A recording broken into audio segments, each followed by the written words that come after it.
Chapter 1335. No, what? G. Chiron stated with a dry smile. While you were gone from the independent state, it turns out you went to China. That place is rather nice. I was afraid you would get lonely, so I brought some of your friends from China here. You aren't angry, right? Yuan was startled. Could it be that G. Chiron didn't investigate my identity, but simply investigated the places I went and the people I befriended?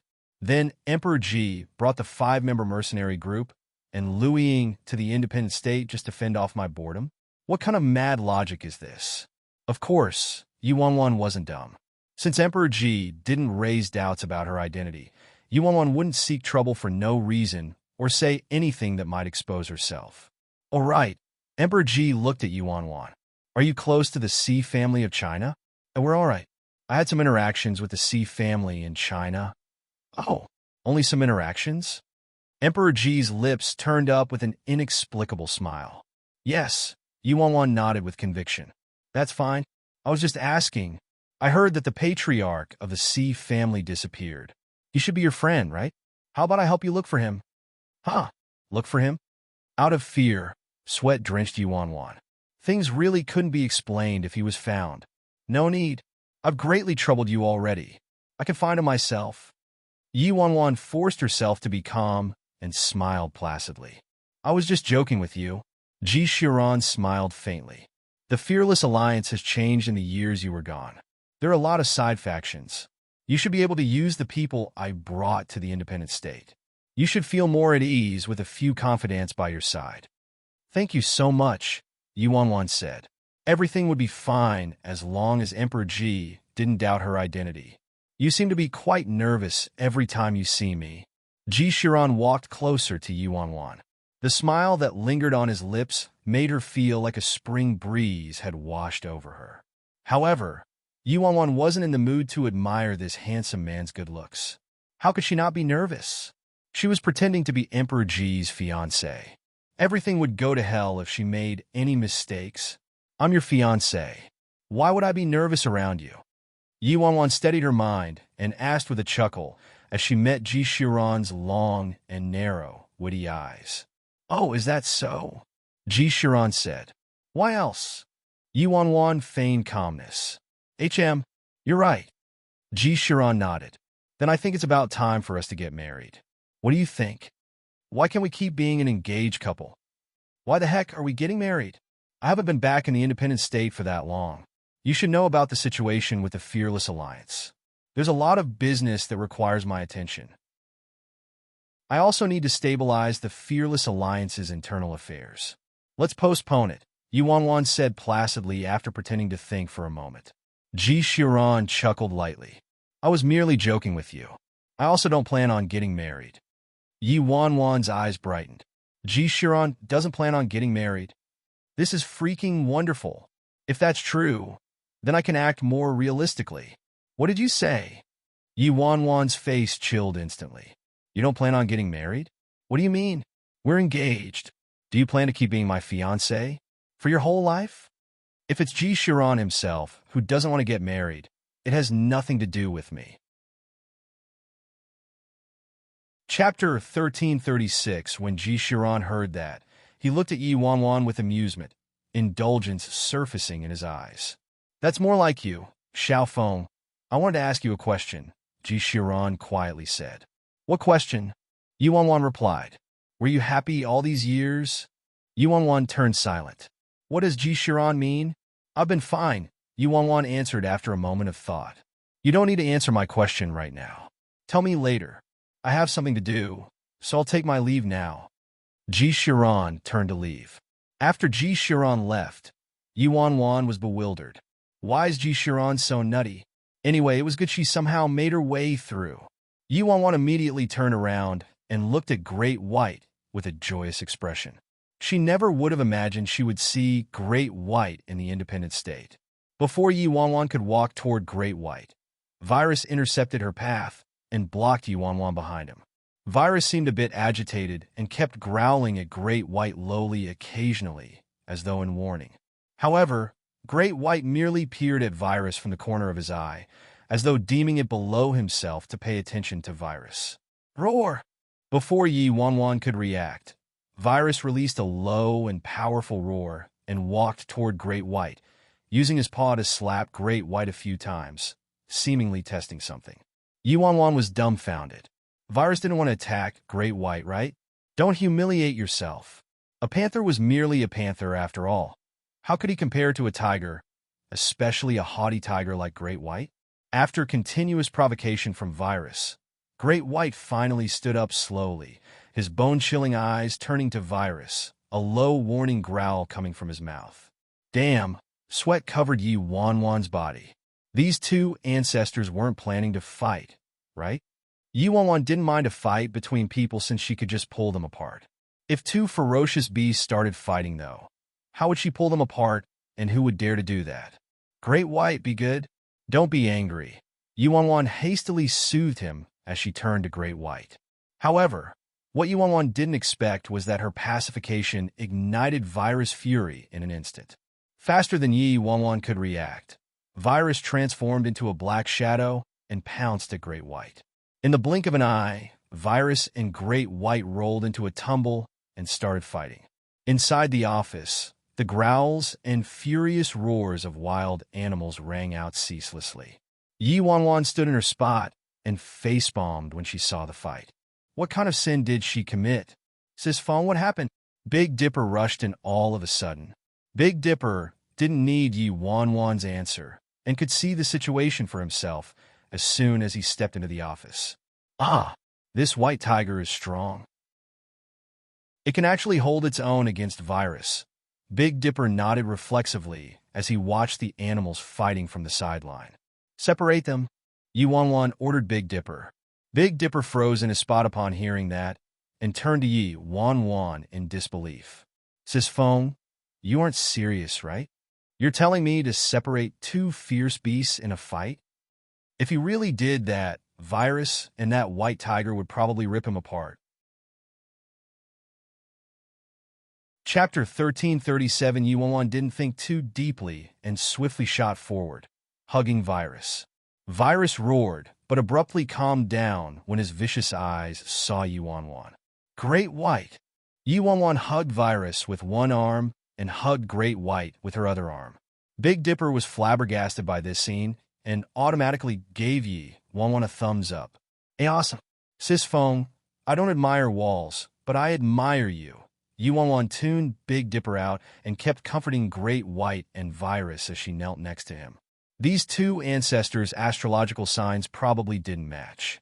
They started ripping each other apart the instant they met without even a greeting. Little Black, be good. Great White just came here, so don't bully Great White. Yi Wanwan meaningfully lectured as she ran her hands over Virus's ink-like fur again and again. Huh, Sis Fong, you sound like you're disciplining your son. Big Dipper guffawed loudly. Virus has been with you in the Fearless Alliance since he was young, so this place is basically his territory. A fierce beast like him is extremely intelligent and also has a very strong territorial sense, so it's normal that they would fight. Do I need you to tell me? Yi Wanwan glanced at Big Dipper. This buffoon lacked a brain, right? He had the guts to explain something that was common sense. Any wild beast has an extremely intense sense of territory, all right? Who hasn't raised a few wild beasts before? Sis Fong, I heard? It was Emperor Ji who brought this white tiger here? What's the deal? Big Dipper asked Yi Wanwan curiously. It's a white tiger I adopted after leaving the Fearless Alliance. I asked Emperor Ji to help me find him last time. Yi Wanwan found a random excuse. Big Dipper was briefly startled and was filled with admiration. You truly deserve to be my Sis Fong. You can raise two beasts anywhere you go. All right, Sis Fong, my friend raised a bear. Are you interested? If Sis Fong is interested, I can tell my friend to give his bear to you. No thanks, I'm not interested. If you're truly bored out of your mind, then get your ass over here and help me look after them, Yi Wanwan said coldly. Ah, Sis Fong, I suddenly remembered I have something to do. I'll talk to you later. Big Dipper dashed out of Yi Wanwan's office as soon as he finished speaking. After a while, Great White and Virus continued to stare at each other with an intense hostility in each other's eyes.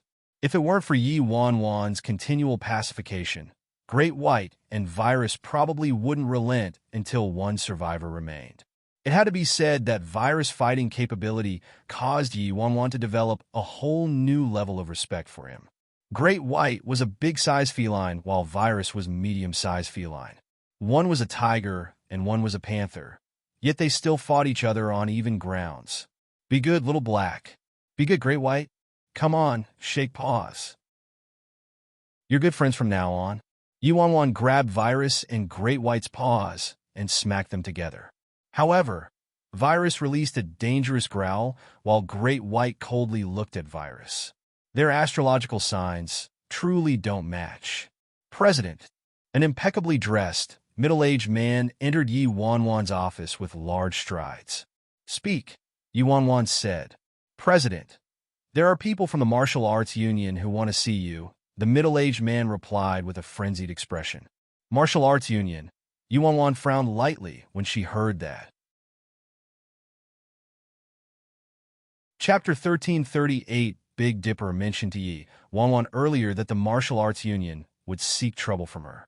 However, after coming to the independent state and entering the Fearless Alliance, she followed the rules rather well and didn't do anything inappropriate. As the official power of the independent state, why was the Martial Arts Union looking to make trouble for her? Could it be that Bro Flat Top did something that offended the Martial Arts Union, and now the Martial Arts Union is adding the payback to my tab? Yi Wanwan thought. If that's true, then I truly became a professional scapegoat. I know. Come here and help me look after these two.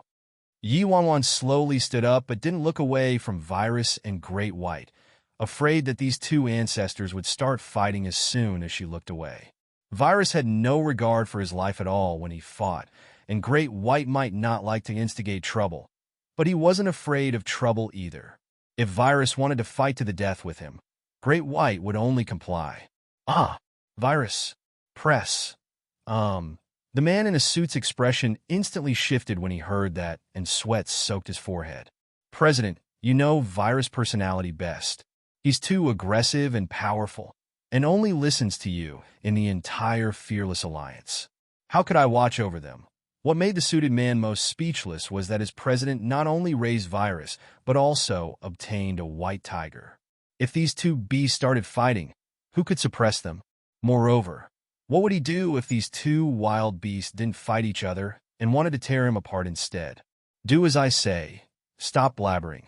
Yi Wanwan ordered coldly.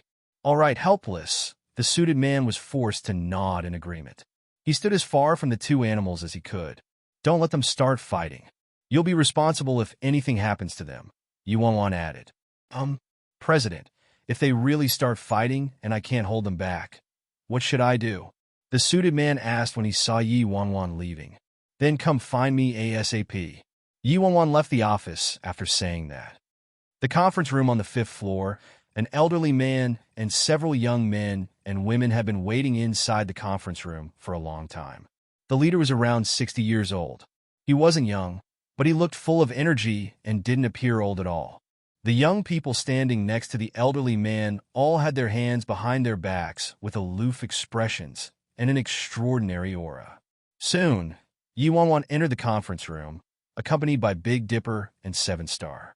Yi Wanwan was walking in the front while Big Dipper and 7-Star followed behind on her left and right sides. Elder Jean, our president is here, Big Dipper announced while looking at the elderly man. The elderly man, Elder Jean, lightly nodded upon hearing that but merely glanced at Yi Wanwan without any intention of speaking. At Elder Jin's signal, a young man in black sneered and said, We've heard your name for a long time. What an honor to meet you today. Unfortunately, this meeting doesn't live up to your reputation. Big Dipper's brows furrowed slightly, but Yi Wanwan was there, so there wasn't room for him to talk. Yi Wanwan's lips turned up into a bewitching smile. What a high and mighty front the Martial Arts Union had. They wanted to take her a notch down as soon as they met. Yi Wanwan naturally didn't hold any fear toward the Martial Arts Union, since she wasn't the actual president of the Fearless Alliance. Chapter 1339. Yi Wanwan coldly looked at the man in black. Who the hell are you? Who said you could talk here? You. The man in black's expression changed. Ha! The Martial Arts Union? Huh? How ridiculous. Yi Wanwan looked at Elder Jean and said, "Your martial arts union represents the official power of the independent state. Don't merely focus on minding external business.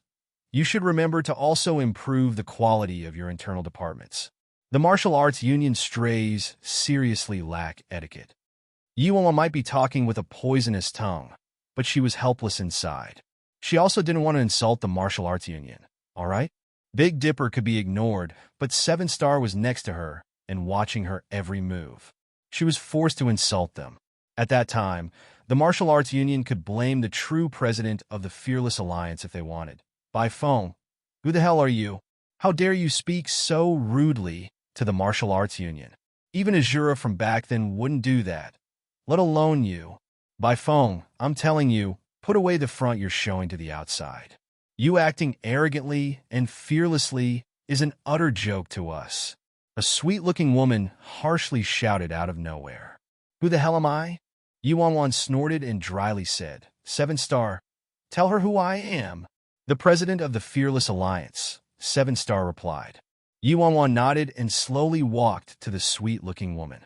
Before anyone could react, she lifted her hand and mercilessly slapped the woman's face. Slap!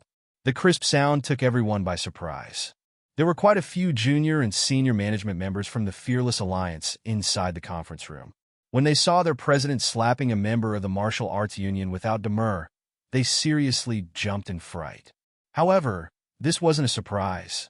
It would be reasonable even if the president suddenly drew out a saber and hacked that woman to death, let alone a mere slap. This was the president's modus operandi indeed. The sweet-looking woman clutched the left side of her face, frightening malice surfacing in her eyes. "Who the hell are you? You're bringing out Azura and Lord Azura to frighten me? When I led the siege on Azura back then, who knew where you were? Were you playing with mud? Get out of my sight." Yi Wanwan shouted coldly. Yi Wanwan turned to Seven Star before the woman could react. "Throw her out." Seven Star briskly complied and wordlessly approached the woman. He grabbed her by the lapels and forcefully flung her out of the conference room. A loud boom was heard as the woman crashed onto the floor outside. "President Bai, you're too insolent." Several members of the martial arts union coldly shouted immediately. "Insolent?" Yi Wanwan snorted. "This is the headquarters of the Fearless Alliance? Even the heads of the 4 great clans would have to speak to me nicely if they came here, let alone clowns like you. Remember, I don't care whether you can call the wind and summon the rain in the independent state. In my Fearless Alliance, coil up if you're a dragon and lay down if you're a tiger." Yi Wanwan ignored the members of the martial arts union after saying that and turned to Elder Jean. With a faint smile, she asked, "Elder Jean, may I ask why you came here to talk to me today? There's no harm in telling me." Elder Jean slowly looked up with a dry smile on his face. "Rumors say that the president of the Fearless Alliance fears nothing, not even the heavens, and even the 4 great clans are unwilling to provoke you. It appears the rumors aren't false." However, Yi Wanwan's brows furrowed slightly when she saw Elder Jin's face clearly. Her head felt like it exploded abruptly as several blurry memories surfaced in her mind. For some reason, she felt like she had seen this person somewhere before. Chapter 1340. 1340. The fragments of memory that flickered in Yi Wanwan's mind were very blurry.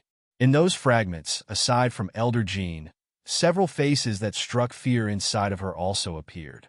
Her mind was very instinctively resistant toward these memories, and that explosive pain grew more intense. "Sis Feng," Seven Star spoke up when he sensed something amiss in Yi Wanwan's expression. Yi Wanwan took a deep breath and swiftly controlled her emotions. The fragments of memory just now were too blurry, so she merely felt an instinctive fear. However, she couldn't recall just what was it that caused such fear. Yi Wanwan was clueless. Yi Wanwan sneered at Elder Jean. "Elder Jean, logically speaking, since you came to the Fearless Alliance, I Bai Feng should welcome you as the host today. However, there are too many bothersome matters in the Fearless Alliance lately, so speak frankly, Elder Jean. Don't waste both of our valuable time." "Okay." Elder Jin's gaze landed on Yi Wanwan, and confusion surfaced in his eyes after a brief assessment. Although he had heard the president of the Fearless Alliance's name by phone before, their first meeting was today. For some reason, though, he found this woman a bit familiar, as though they had met before. However, Elder Jean didn't think too deeply about it. This woman was the president of the Fearless Alliance, after all. Perhaps he met her somewhere before she left the independent state. President Bai, I'll speak openly then. Elder Jean calmly looked at Yuanwan. Are you familiar with the Zhou family, President Bai? Somewhat familiar, Yuanwan said. When she first came to the independent state, she would have ended up homeless on the streets if it weren't for the Zhou family. So she did owe the Zhou family to a certain degree. All right, Elder Jean nodded. I heard that President Bai used a firearm in the Zhou residence that day. Big Dipper and the other senior management of the Fearless Alliance were shocked at Elder Jin's words. Firearms were clearly prohibited in the independent state. This rule was established by the 4 great clans instead of the martial arts union, and none of the other rules in the independent state ever conflicted with that rule. The reason the independent state was able to develop until now without any interference and disturbance from other countries was precisely because the people in the independent state found using firearms disdainful and would never use firearms. Once a power started using firearms, it would become the entire independent state's public enemy, without a question. The president of the Fearless Alliance didn't dare to use firearms, even at the peak of the Fearless Alliance back then. This wasn't because Bro Flat Top was afraid. It was because she respected the independent state and didn't wish to become enemies with the entire independent state. The current Yi Wanwan thoroughly understood the independent state's rules and knew, without anyone telling her, that the rules implied not using firearms. She also knew that even the real Bro Flat Top wouldn't dare to use firearms, let alone a counterfeit like her. Hence, how could Yi Wanwan admit a heinous crime like using a firearm so easily? Yi Wanwan looked at the expressionless Elder Jean and lightly chuckled. Elder Jean, you can eat things carelessly, but you can't say things carelessly. You're saying I used a firearm. What proof do you have, though? Chapter 1341 7-star slowly turned to look at Yi Wanwan. Quite a few people personally witnessed Yi Wanwan using a firearm at the Zhou residence back then. Although the majority of people didn't dare to speak carelessly about the Fearless Alliance, someone would eventually tell this kind of thing to the martial arts union. President Bai, Elder Jean turned to Yi Wanwan. Hundreds of people clearly saw you using a firearm at the Zhou residence. Walls have ears in the independent state. The martial arts union naturally knows what you did. When you used a firearm at the Zhou residence, a few members of our martial arts union's investigation team witnessed it. Why would our martial arts union frame you for this matter? Elder Jean is referring to us. It was us who personally witnessed President Bai using a firearm. It's true, we even recorded a video from that day. A certain man calmly spoke up from behind Elder Jean. After saying that, the man pulled up a video on his phone, and everyone could clearly see the content of the video. Yi Wanwan was holding a gun in front of the Zhou residence. So what if my president pointed a gun at me? I'm happy to have a gun pointed at me. I like having a gun pointed at me. Who told you mind my own business? The elderly man, who Yi Wanwan pointed a gun at outside the Zhou residence that day, suddenly stepped forward and coldly shouted, "Oh!" A certain member of the martial arts union looked at the elderly man and snorted. Li Ganchen, you're rather masochistic to like having a gun pointed at your head. Li Ganchen disdainfully said, so what if this old man likes to have the president pointing her gun at my head? That's the Fearless Alliance's internal affairs. What business is it of yours? So you're admitting President Bai used a firearm and pointed the gun at you? Elder Jean calmly asked Li Ganchen. Li Ganchen was taken back. He looked at Yi Wanwan and looked at Elder Jean again. Yi Wanwan could only sigh inwardly at this scene. What kind of freaking pig teammate was this? Originally, Yi Wanwan could stubbornly deny it even if the martial arts union had a video, but didn't Li Ganchen's words confirm her crime of using a gun? I never admitted that. Li Ganchen vehemently shook his head under Elder Jin's inquiry. Since you never admitted it, then please explain why you said President Bai pointed a gun at you, and you like the feeling of having a gun pointed at you a lot. Elder Jean said. A sullen feeling rose in Li Ganchen's eyes. He clenched his fists and angrily said, Fine, it's my gun. I gave it to the president for safekeeping. Blame me if you want to condemn someone. It has nothing to do with the president. Finally, Ganshin, it's fine if you admit it. Take him away, a young man said behind Elder Jean. They never thought they could take away the president of the Fearless Alliance on this trip. Taking a scapegoat and finishing the mission would be enough. A few members of the martial arts union swiftly dashed forward, about to drag Li Ganshin outside. Your martial arts union is truly brazen. You dare to take away brothers of my Fearless Alliance at my headquarters. A bewitching smile turned up on Yi Wanwan's lips. I can allow the martial arts union to take Li Ganshin away, but whether the brothers behind me are willing, I can't guarantee it. Chapter 1342. 1342. The junior and senior management in the conference room all rushed forward like a wave and stood in front of Li Ganshin. The martial arts union wants to take someone away from the Fearless Alliance like this? Aren't you overestimating yourselves? Coldly shouted an elderly man with silver hair, wearing an impeccable suit. No one has dared to behave so atrociously in the Fearless Alliance's territory in its history. A young man chuckled eerily, a bloodthirsty craze surfacing in his eyes. If you want to fight, the Fearless Alliance has never been afraid of anyone.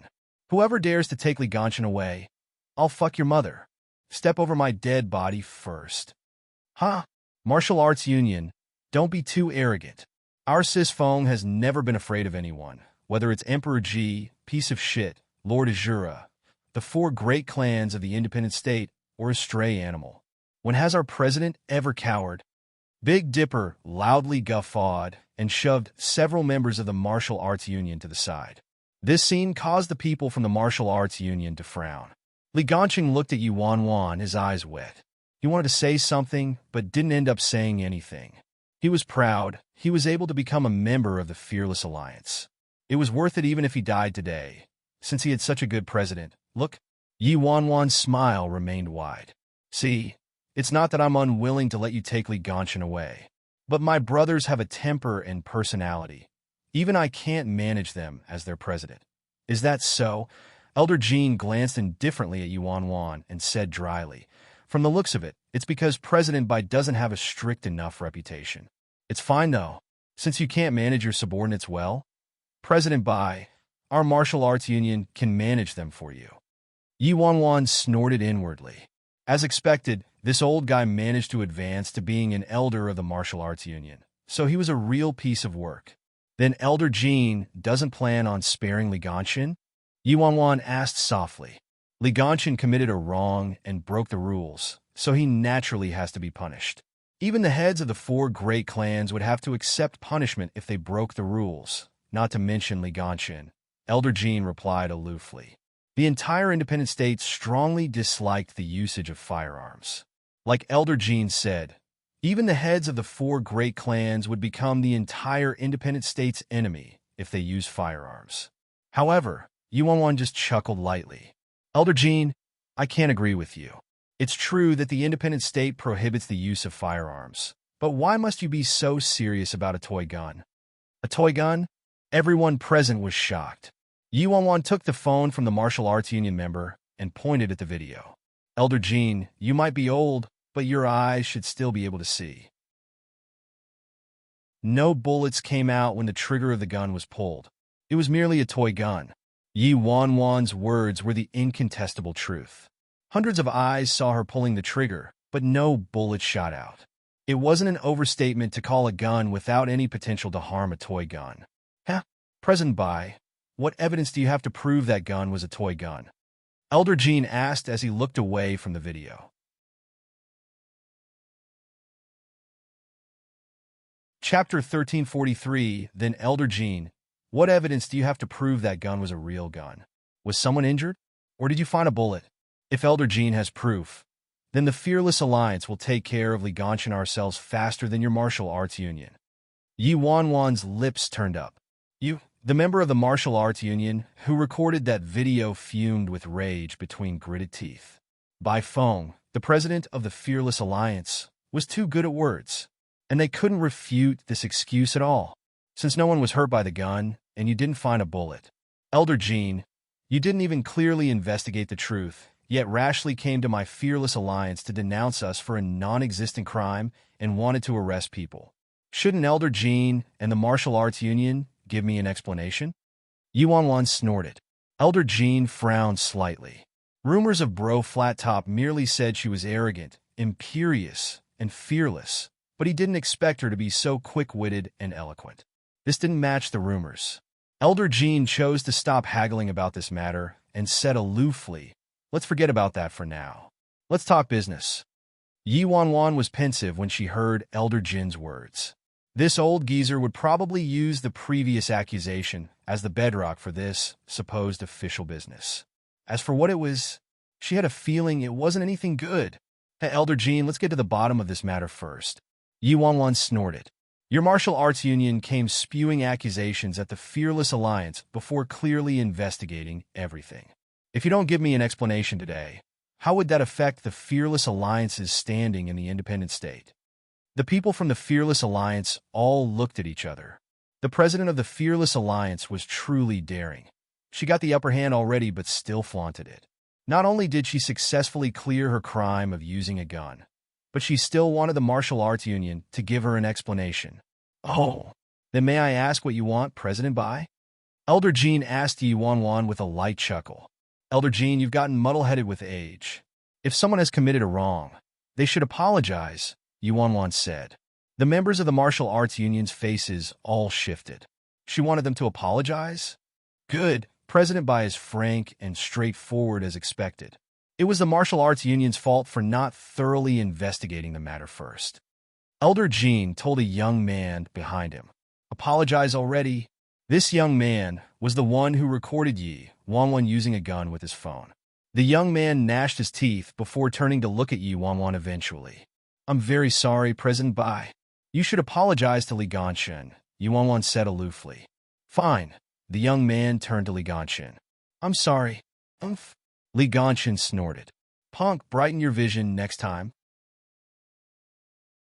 You can't even differentiate between a toy gun and a real gun. What trash? Blah. Li Ganshin spat at the young man. The young man tightly clenched his fists but didn't say a word. Elder Jean had to have a reason for making him apologize. All right, President, we should talk official business now, Elder Jean said. Speak, Yuan replied nonchalantly. Does President Bai still remember Azura? Elder Jean chuckled lightly. Yuan's brows furrowed lightly. Why did this old geezer mention Azura? How the heck would she remember? Of course I remember. What do you mean, Elder Jean? Why don't you speak frankly? Yuan calmly said.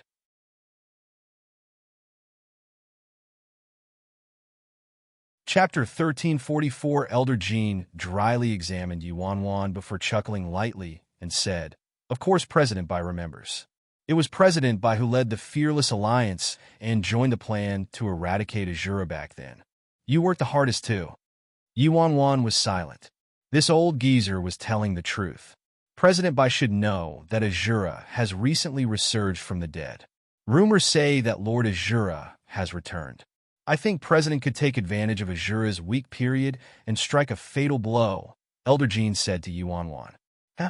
Elder Jean, I'm afraid you didn't honor us with your visit today because of the gun matter, right? The main objective was Azura. Am I right? Yuan snorted. Elder Jean didn't refute this. President Bai, you should know that it was you who was the first to lead the eradication of Azura. Now that Lord Azura has returned and Azura has resurged from the dead, they probably aren't that friendly toward President Bai and the Fearless Alliance. President Bai should plan while you still can, Elder Jean advised.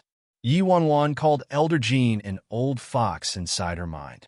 The Martial Arts Union was the official faction of the independent state, and Azura didn't do anything that violated the independent state's principles, so even the Martial Arts Union didn't have the right to repress Azura. However, Azura's power was too enormous and Lord Azura was arrogant, unyielding, and unruly. He ignored the Martial Arts Union completely, offending the Martial Arts Union's ego. The Martial Arts Union wouldn't destroy Azura themselves. Instead, they would instigate other factions to do it for them. Yuan had a basic understanding of the animosity between Azura and the Fearless Alliance. During Azura's most prosperous period, many factions of the independent state had to offer a tribute every month, and the Fearless Alliance was no exception. However, Bro Flat Top became furious and killed the Azura members who came asking for a tribute. And so, the feud between the two was formed. Hence, back when the Martial Arts Union launched a plan to eradicate Azura, the Fearless Alliance agreed to it without any hesitation. Yuan didn't know what happened afterward, though. Why should I agree to this? What benefit will the Fearless Alliance and I get from this? Yuan said with a faint smile. The Martial Arts Union can send people to assist the Fearless Alliance and President Bai, Elder Jean replied. Just that? Yuan snorted. It's you, the Martial Arts Union, who wants to destroy Azura, so it's warranted for you to provide money, power, and people. That doesn't count. President, you probably offended piece of shit, right? Elder Jean switched the topic suddenly and said meaningfully. I'm sure President Bai knows what kind of person piece of shit is. Even the ancient clans fear piece of shit to an extent. The Fearless Alliance is nobody in piece of shit's eyes. If President Bai agrees, our Martial Arts Union can mediate between you two and make sure piece of shit doesn't cause trouble for President Bai and the Fearless Alliance. Big Dipper snorted before Yuan could say anything. Bluff all you want. If you're really that capable, you should get piece of shit to attack Azura instead. Even Azura in its peak period might not dare to provoke piece of shit. Why did you come looking for us? Piece of shit could eliminate an entire army by himself. It was a truth publicly recognized in the independent state that piece of shit was unmatched.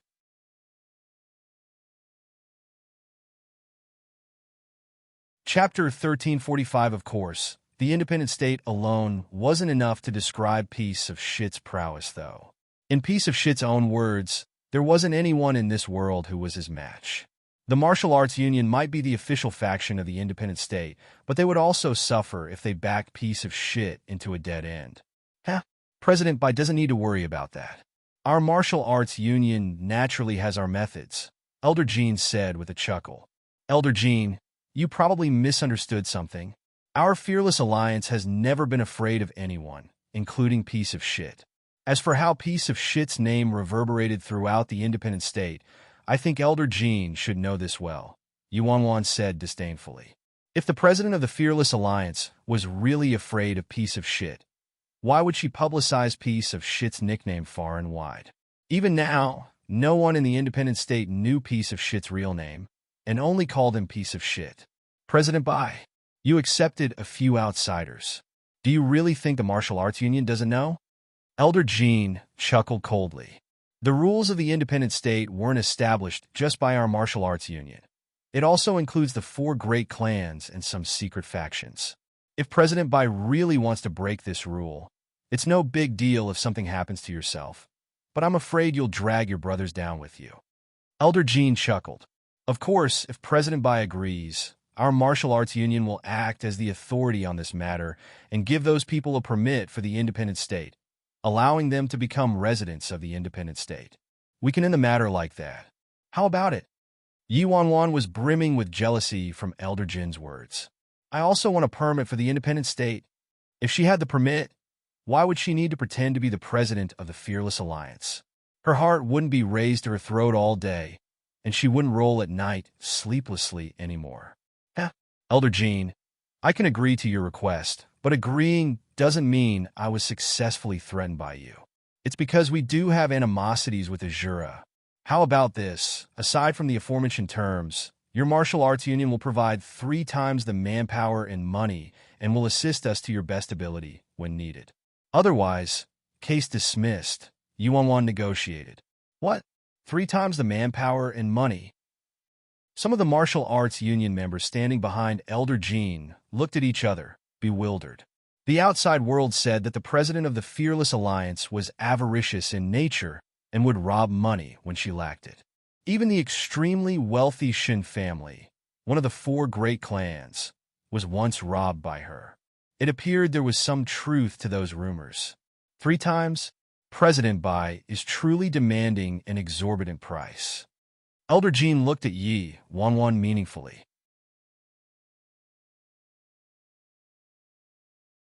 He invited many factions into this plan to destroy Azura, but the Fearless Alliance was the hardest to coax and the darkest and craftiest faction. There had never been a faction who dared to negotiate with the martial arts union like this. Fine, I'll agree to your terms, President. Triple the amount of manpower and money. Elder Jean finally nodded and complied. Okay, hurry. The manpower isn't urgent, but send the money to me first. Remember, everything is null if you're missing a single thing, Yuan said. Elder Jean chuckled lightly. Don't worry, President Bai. Since we agreed to your terms, we definitely won't renege on them. I'll excuse myself now that we're done discussing official business. Then Elder Jean led the members of the Martial Arts Union out of the conference room.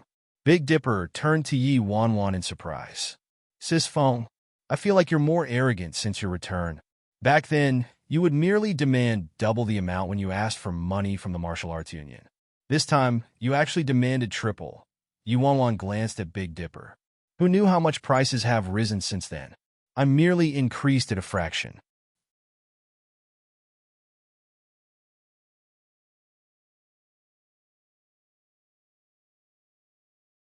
Chapter 1346 Big Dipper was rendered speechless by Yi Wanwan's explanation.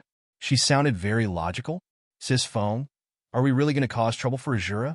But if the Martial Arts Union provides us with the money and manpower, we can consider it since Lord Azura just returned and Azura hasn't returned to its peak yet, Big Dipper quietly said to Yi Wanwan. The members of the Fearless Alliance present all nodded in approval of Big Dipper's words. 'Cause what trouble? We'll take the money first and discuss it later. Yi Wanwan glanced at them. Yeah, Sis Feng, you aren't planning on embezzling the Martial Arts Union's money and doing nothing, right? Our Fearless Alliance might have a bad reputation, but we're renowned for our credibility. Look, our 7-kill order declares that any faction who receives it will be destroyed within 7 days, and not even a god could save them. This 7-kill order relies on trust. If we took the money but didn't act as promised and reneged on our word, it would be bad for our reputation, right? Big Dipper turned to Yi Wanwan. Yi Wanwan was startled. What the heck did he mean by being trustworthy? How the heck does destroying someone's clan have anything to do with credibility? Who said our Fearless Alliance isn't trustworthy? Yi Wanwan glanced at Big Dipper. Which of your ears heard, I was planning to do nothing? Big Dipper looked bewildered. Then Sis Feng means, I merely promised the Martial Arts Union I'd attack. Did I say when I'll attack? Yi Wanwan asked coldly. I don't think so. Big Dipper automatically shook his head. Since I didn't say when I'll attack, why are we in such a hurry? If I'm in a bad mood, I don't have to attack for 10 or 20 years. Yi Wanwan snorted. Then Sis Feng, are you in a bad mood right now? Big Dipper inquired. I am. Yi Wanwan glanced at Big Dipper. Big Dipper relaxed when he heard that. That's good. I say, we should wait 20 years before attacking Azura. Yi Wanwan didn't respond to that. Anyway, she wasn't the president of the Fearless Alliance. She'd first extort the money from the Martial Arts Union, then the Martial Arts Union wouldn't be able to find her when they looked for her later. The one who extorted their money was the president of the Fearless Alliance, not her. Meeting adjourned. Yi Wanwan waved her hand and turned to leave. A moment later, Yi Wanwan returned to the office. The man who Yi Wanwan arranged to watch over Virus and Great White hadn't left yet. He stood as quiet as a cicada in winter by the side, his eyes not daring to move a millimeter away from Virus and Great White. President, you're finally back. Ah, President. The man looked like he was reuniting with his long-lost parents when he saw Yi Wanwan entering the office, excitement brimming on his face. Virus and Great White didn't start fighting, right? Yi Wanwan asked. The man shook his head frantically.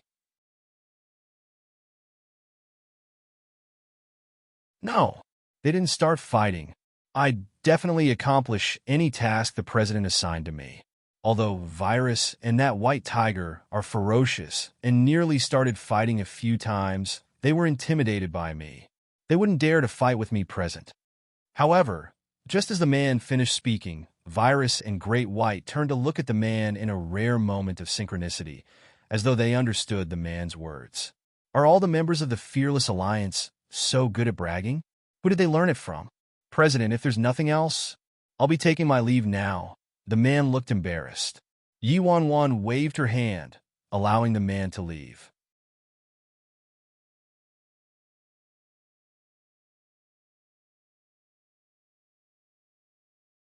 Chapter 1347. After the office door closed, Yi Wanwan sprinted to Great White and grabbed him, lavishing him with affection.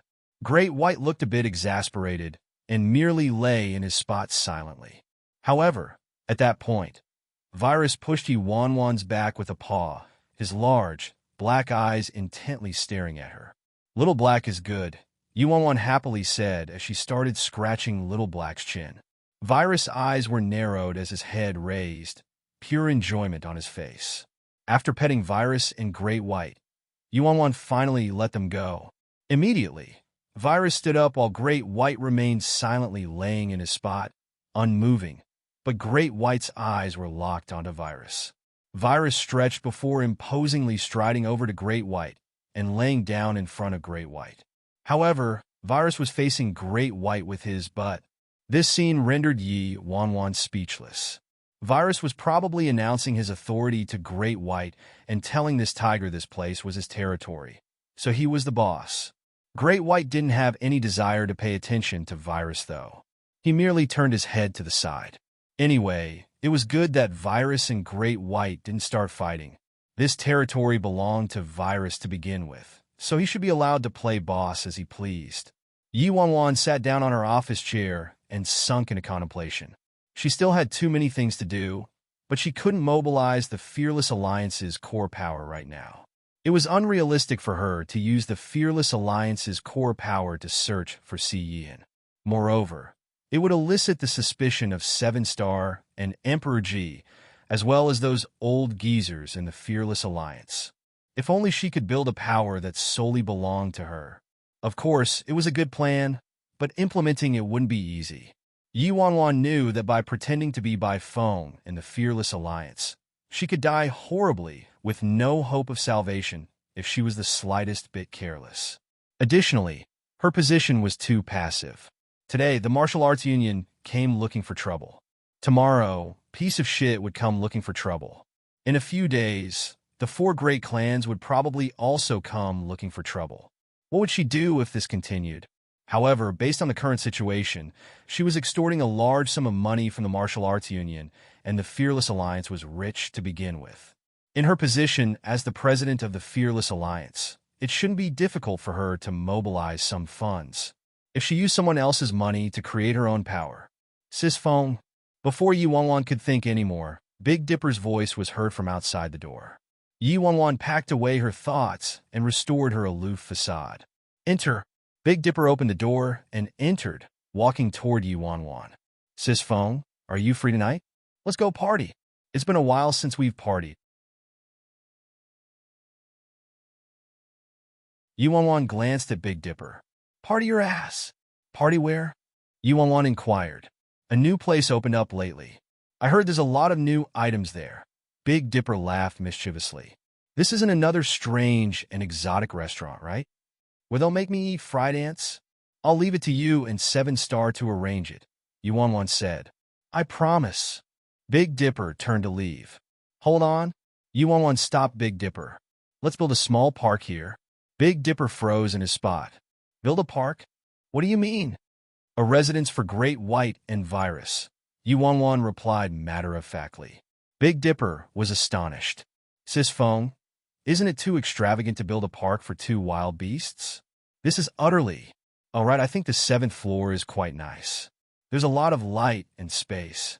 It's perfect to be turned into an indoor park." Yi Wanwan.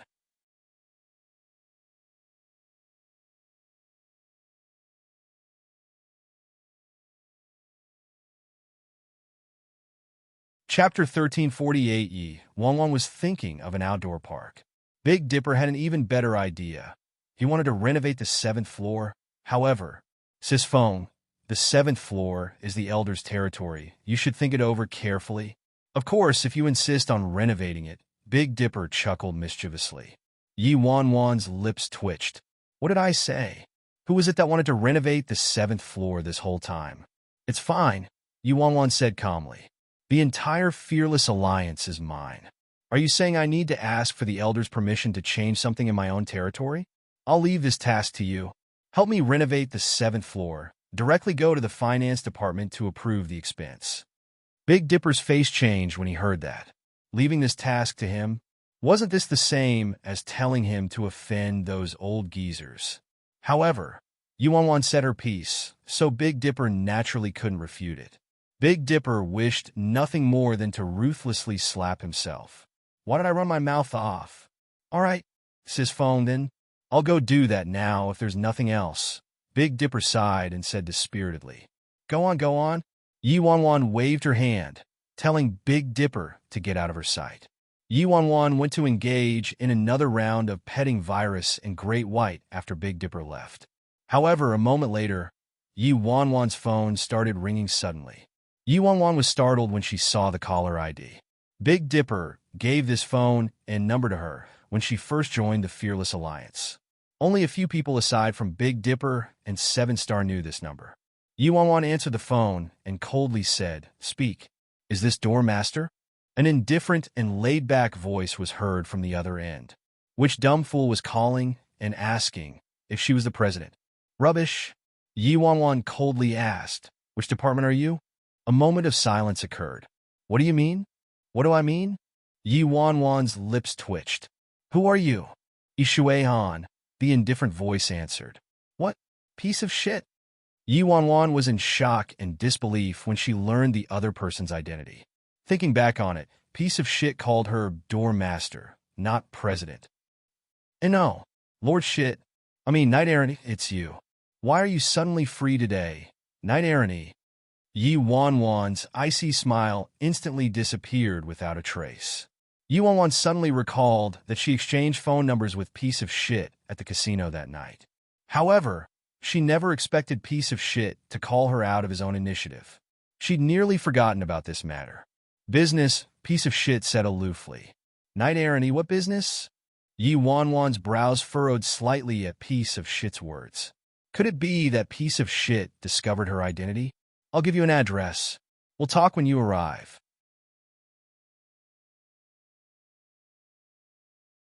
Piece of shit hung up the phone immediately after saying that. Yuan was dumbfounded as she listened to the busy tone on the other end of the phone. He didn't give me the address yet. Yuan quickly sent piece of shit a text message, telling him to give her his address. Yuan sunk into silence when she saw the address in the message. Should she go by herself to see this top-level boss of the independent state, or bring a large team? After pondering over it for a long time, Yuan decided to go by herself.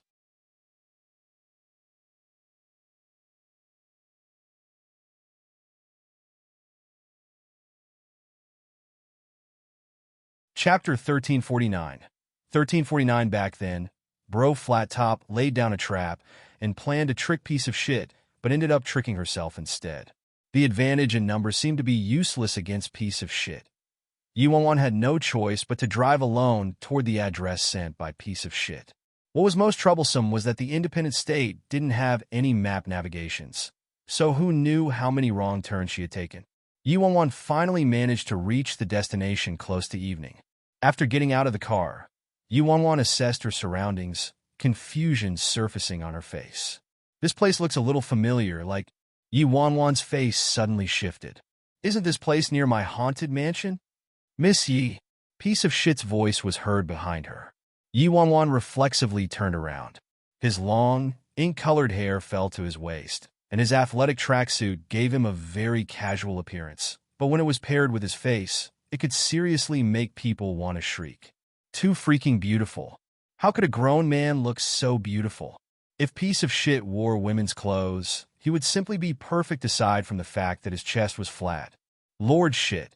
Yuan hastily received him with a smile when she saw piece of shit walking toward her. Piece of shit's brows furrowed slightly at Yuan's form of address. Lord Shit. May I ask? Why did you call me here? Yuan asked with a grin. Piece of shit looked at Yuan and dryly said, No need to be so polite, Miss Wan. You can just call me Ishui Han. She actually forgot about this part. Piece of shit didn't like this nickname, but what did this have to do with politeness? Let's go to my house. Piece of shit quietly said. Go to your house. Yuan was startled. Piece of shit and I are freaking neighbors. Actual freaking neighbors? A moment later, Yuan followed Piece of Shit to a place near the haunted mansion. When they passed by Yuan's haunted mansion, Piece of Shit suddenly stopped and pointed at the mansion. This is a haunted house. A dismemberment case happened there before. There's probably a ghost inside. Can you freaking talk humanese? What freaking ghost? I live there, okay. Yeah, it's pretty scary, but aren't ghosts too unscientific? There probably aren't any, Yuan said with an awkward chuckle. Piece of Shit looked at Yuan. Too many unscientific things happened. I saw a ghost there with my own eyes. You're at least the highest and most frightening boss in the independent state. Is it really okay for you to patter on nonsensically while looking so earnest? Although Yuan was scared of ghosts, she knew ghosts didn't exist in this world. But when Piece of Shit claimed there was a ghost inside with such a serious expression, how the heck was she supposed to continue living there? Lord Shit, let's talk business instead.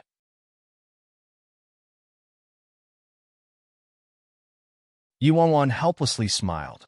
She really didn't want to continue with this topic of a haunted house.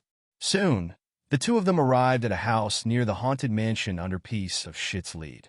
It was rather coincidental. This house was located behind the haunted mansion. If Yuan stood on the top floor of the mansion, she could clearly see this place from the window. As Yuan examined this place, she noticed something unusual about the house. There wasn't a door.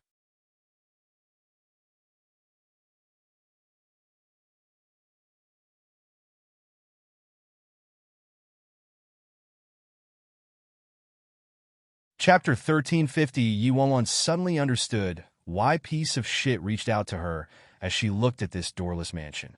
Someone tried to assassinate me earlier and accidentally broke the door when they attacked, Piece of Shit explained to Yuan.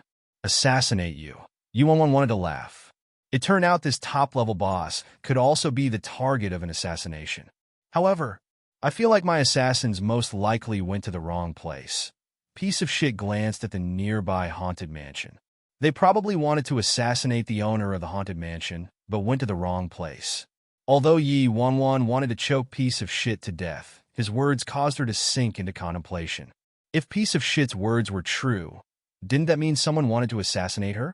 She seemed to have only offended third elderly C in the independent state. Yuan didn't take it too seriously, though.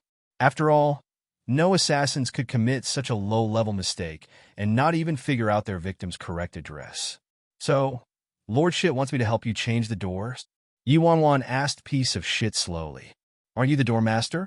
I'm unfamiliar with this area, so help me get a large and secure door, Piece of Shit requested her. Yuan was at a loss for words. The hell was she a doormaster? What would she know about secure doors? All right, I'll try my best. Yuan was forced to nod in agreement.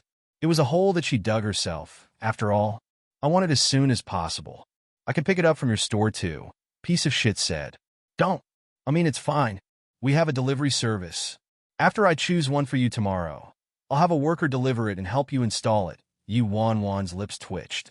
What freaking store did she have? All right. Piece of Shit nodded. Missy, come inside and have a seat. Lord Shit, it's fine. Yuan shook her head. She didn't have any time. She still had to freaking buy a door for Piece of Shit. Let's eat a casual meal together. Piece of Shit turned and entered the doorless house. Yuan lightly sighed and had no choice but to follow Piece of Shit inside. Piece of Shit's residence was very simple. Besides a few chairs and desks, there wasn't anything else inside the large room. I'll go make the food. Feel free to have a look around, Piece of Shit told Yuan. Yuan was startled when she heard that. This legendary boss actually knew how to cook? What a homely man. Do you eat meat, Miss Yuan? Piece of Shit asked. I do. Yuan nodded vehemently. Oh, but I don't have any. I've been eating vegetarian recently. Piece of Shit turned to enter the kitchen. Then why did you freaking ask whether I ate meat? After Piece of Shit entered the kitchen, Yuan looked around the house. Piece of Shit's residence was rather nice and spacious, but was rather lifeless.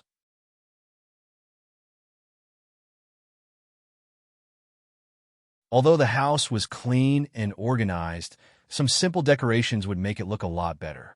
A photo hung on the nearby wall. The person in the photo bore some similarities to Yi Wanwan in appearance and looked exquisite.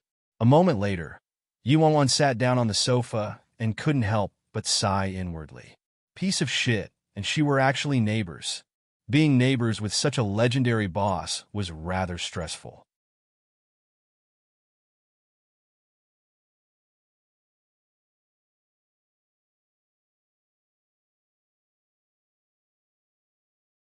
Chapter 1351. About half an hour later. Piece of shit served the food on the dining table. Yi Wanwan glanced at it. They were vegetarian dishes, but they looked quite appetizing. She didn't expect a boss like him to have good cooking skills. Miss Yi, please help yourself, Piece of shit said to Yi Wanwan as he sat down at the table. Yi Wanwan didn't hold back and started eating. What freaking good cooking skills. Yi Wanwan swore she'd rather eat fried ants. Aside from looking good, these dishes weren't good at all. It was absolutely unbearable to swallow. Lord shit, is that your wife? Yi Wanwan glanced at the series of photos nearby. Piece of shit glanced at the photos as well and aloofly said, "That's my mother. Mother passed away a long time ago. Your personality is a bit similar to my mother's," Piece of shit said after surveying Yi Wanwan a few times. Yi Wanwan was startled. Similar in personality. Is he referring to how I protected him back at the casino? Lord shit, you must know a lot of things with your identity, right? Yi Wanwan asked meaningfully. About what? Piece of shit asked as he ate the incredibly awful food. Lord Shit must be quite familiar with the Fearless Alliance, right? I heard Lord Shit's nickname was given by the president of the Fearless Alliance. Yi Wanwan probed furtively. Piece of shit was taken aback when he heard that. I think she's called by phone. Piece of shit shook his head. I'm not familiar with her. Shit, what a great nonchalant. I'm not familiar with her. The president of the Fearless Alliance schemed in every way she could to challenge Piece of Shit and ended up on the ground after a fierce beating from Piece of Shit. Now, it turned out Piece of Shit was utterly unfamiliar with Bro Flat Top and hadn't retained any memories of her, nor did he attach any importance to her. Then, does Lord Shit know about the faction Azura? Yi Wanwan continued to ask. I've heard of them. Piece of Shit nodded and looked at Yi Wanwan. Why is a door seller like you so interested in these factions of the independent state? Yi Wanwan explained with a smile. Lord Shit, it's not like that. I conduct a business. Isn't it normal for me to learn about these factions of the independent state? Piece of Shit nodded. It sounded rather logical. A faction like Azura is considered top-notch in the independent state. They're decent, Piece of Shit said. Look at this freaking difference between his reactions. When I asked him about the president of the Fearless Alliance, he was utterly unfamiliar. When I asked about Azura, he immediately replied in recognition, Lord Azura should know about Lord Azura too, right? Yi Wanwan hastily added. The president of the Fearless Alliance and Lord Azura were great enemies, so Yi Wanwan wanted to obtain all the knowledge she could about Lord Azura. I've heard of him, Piece of Shit nodded.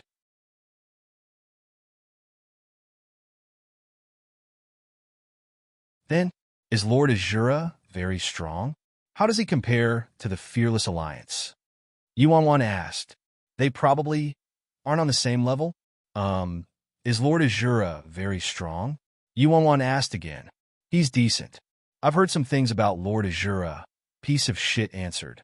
Yi Wanwan couldn't help but sigh inwardly. Since someone at Piece of Shit's level called Lord Azura decent, it was proof of Lord Azura's frightening abilities.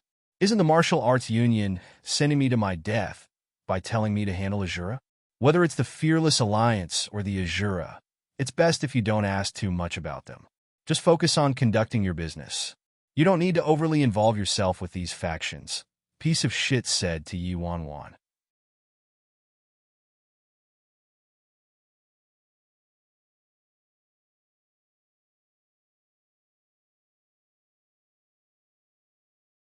Chapter 1352. Yi Wanwan merely nodded at Piece of Shit's genial reminder. Yi Wanwan also didn't want to involve herself too much with them. Her original intention upon coming to the independent state was merely to find Si Yihan and ask him about the truth, then take him back to China. Who would have expected everything to escape her control after coming to the independent state? She sank deeper and deeper, unable to extract herself. Lord Shit, why haven't you ever created any factions? Yuan asked curiously. Rumors claimed this man in front of her had absolute power. This was especially true in a place like the independent state where a person wasn't allowed to use firearms and wasn't overly restrained by laws. Martial skills were everything, so why didn't someone like Piece of Shit create his own power and build his own empire? Piece of Shit was briefly startled. After a moment of thought, he said, "Why should I create a faction and recruit a bunch of useless garbage? What's the point of that?" Yuan was rendered speechless.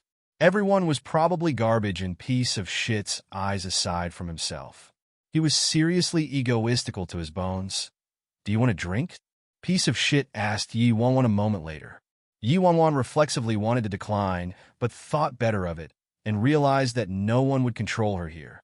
So she nodded after a momentary daze. "Sure." Piece of Shit got up to retrieve the wine and poured a cup for Yuan. "I brewed this wine myself. You can't drink it outside." "Oh." Yuan was immediately interested.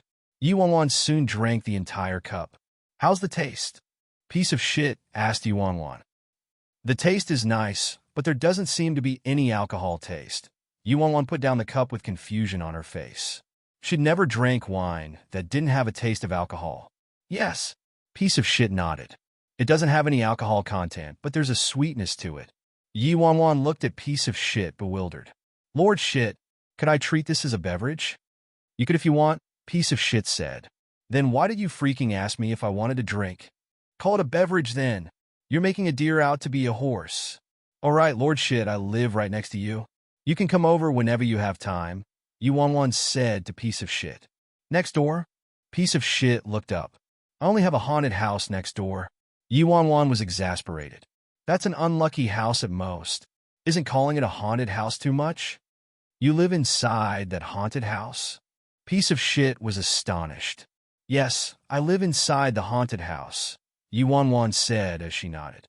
Piece of Shit was utterly unfamiliar with the president of the Fearless Alliance, so he was clueless about the president's previous residence. That was why it was fine for Yuan to tell him she lived next door.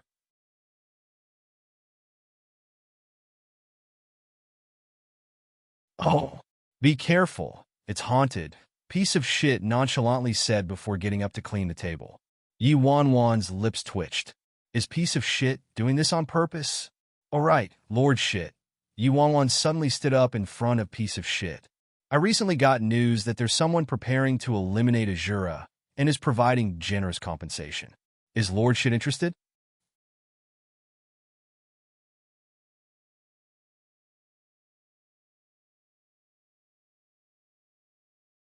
Chapter 1353. If Piece of Shit was willing to fight Azura, couldn't she just sit back and relax?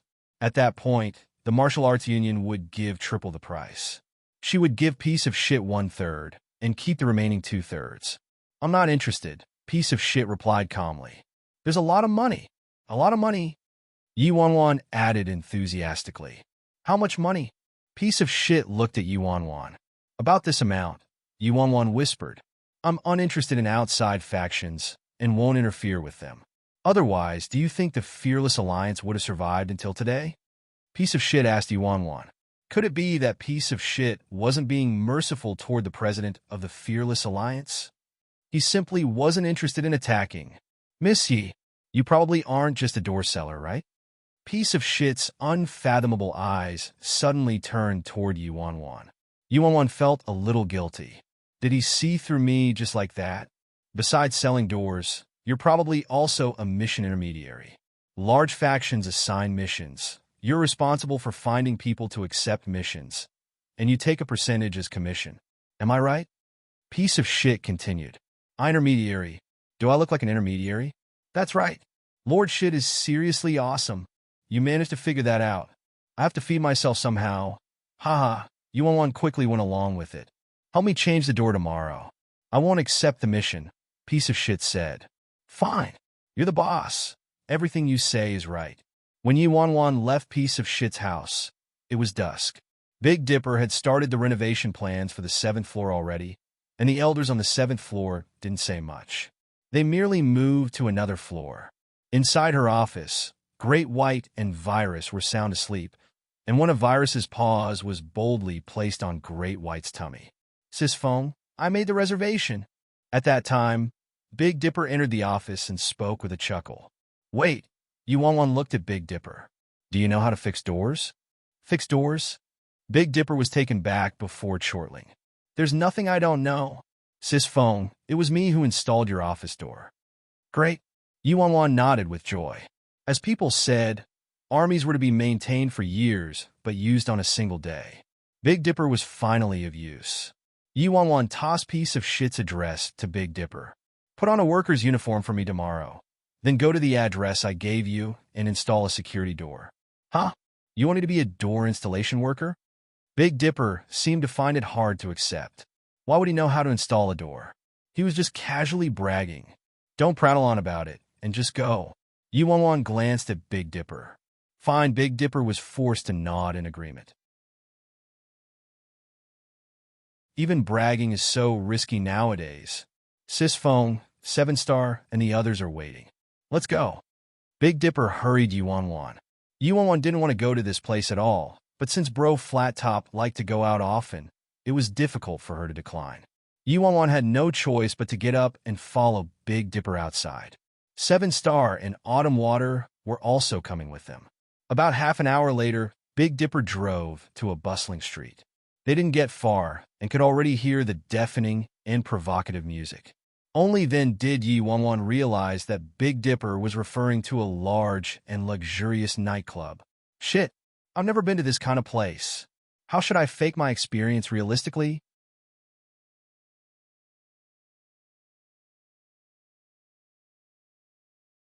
Chapter 1354. 1354. As the deafening music played, Yuan puffed up her courage and opened the door, slowly exiting the car. 7-star and Autumn Water were inside and had requested a private room already.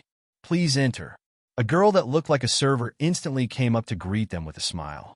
As they walked to the private room, Yuan saw a myriad of good-looking girls. Some wore rabbit girl costumes while some were cosplaying and looked very cute. However, what surprised Yuan was that there were actually men with heavy makeup who were wearing seriously ice-scathing clothes. However, their looks were passable. What kind of freaking place is this? A moment later, the server opened the door to the private room and retreated. "Xiao Feng, come over." Autumn Water quickly stood up from the sofa upon seeing Yuan and waved her hand. 7-star sat on the side with an aloof expression. "Sis Feng." Yuan nodded in response. A server entered the private room and asked with a smile, "Do you need any drinks?" Yuan was about to ask for some drinks when Big Dipper waved his hand and said, "We don't. Our Sis Feng never drinks." "All right, give us some goods." The server nodded and left.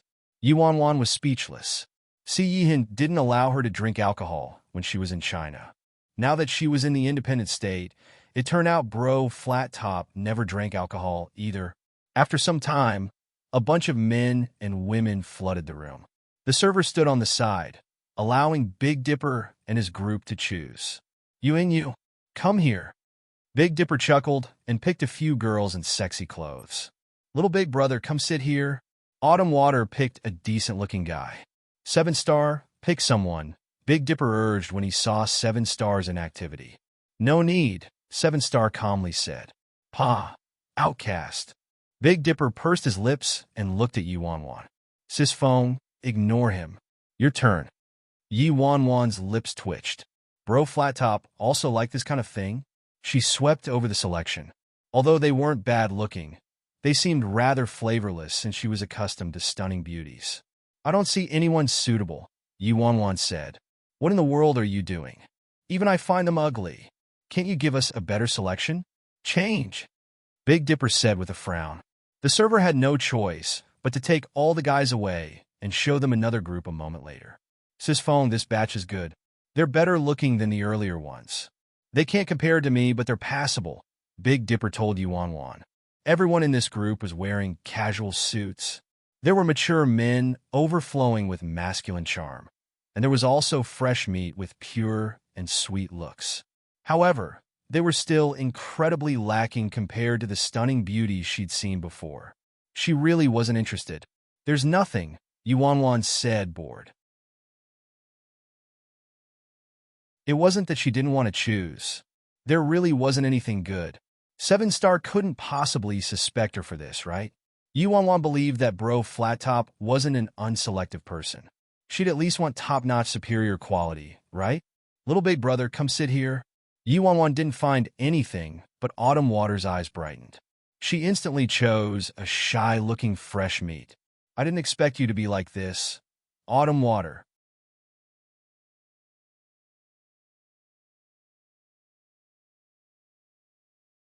Chapter 1355. Big Dipper looked at Yuanwan. Sis Phone, this is quite good already. When did your appetite get so big? What in the world do you want? Yuanwan thought about it and casually said, at least someone on Ji Shiran's level? These people wouldn't understand if she used Si Yihin as an analogy, so Ji Shiran's name surfaced in her mind. Ji Shiran? Big Dipper was taken back and looked confused. Oh, is he more handsome than me? Emperor Ji. Autumn Water glanced at Big Dipper exasperatedly. Big Dipper finally realized Ji Wanwan was talking about Emperor Ji. Damn! Sisphone, seriously? Can we not have such high standards? I also like the independent state's #1 beauty. Do you see her paying any attention to me? Yi Wanwan smiled without saying anything. This was precisely her objective.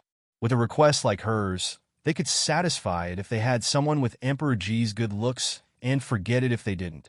However, what Yuanwan didn't expect was that Autumn Water would secretly take out her phone and find Emperor Ji's number before texting him. Big Dipper had no choice but to tell the server to take this batch away. There was nothing to be done since Yi Wanwan didn't find anyone to her liking.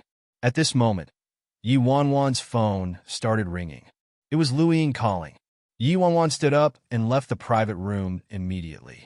She found a quieter place to take Lu Ying's call. Master, Lu Ying's voice resounded from the phone. Yi Wanwan wasn't too accustomed to Lu Ying's form of address. What is it? Yi Wanwan asked. Master, where are you? Lu Ying questioned. A nightclub. Yi Wanwan answered honestly. Lu Ying was silent for a moment before saying, Master, old Zhang's group, and I might have coincidentally gotten some leads on the 9th Master today.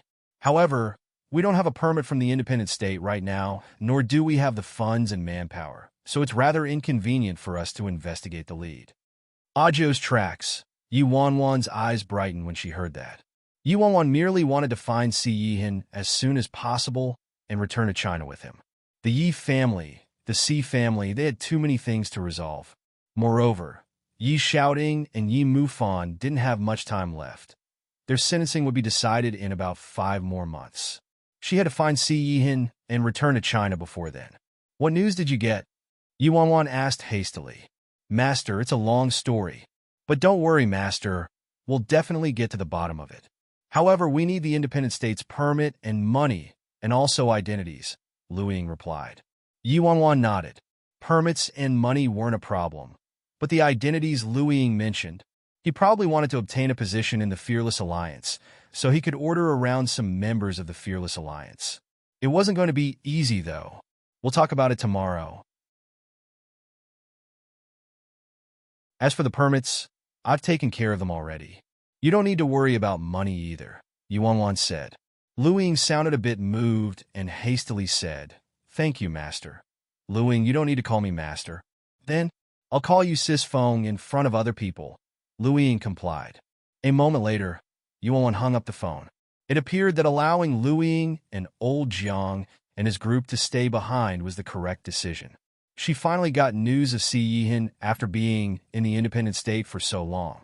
Hopefully, Lu Ying and the others could find some clear traces. After gathering her thoughts, Yuanwan turned to re-enter the nightclub. This girlie is pretty. Why didn't I see you earlier? Before Yi Wanwan could reach the room, a man blocked Yi Wanwan's path. How is she pretty? She's just a whore. A woman in red glanced at Yi Wanwan and snorted. Yi Wanwan frowned. Do they think I'm a hostess at this nightclub?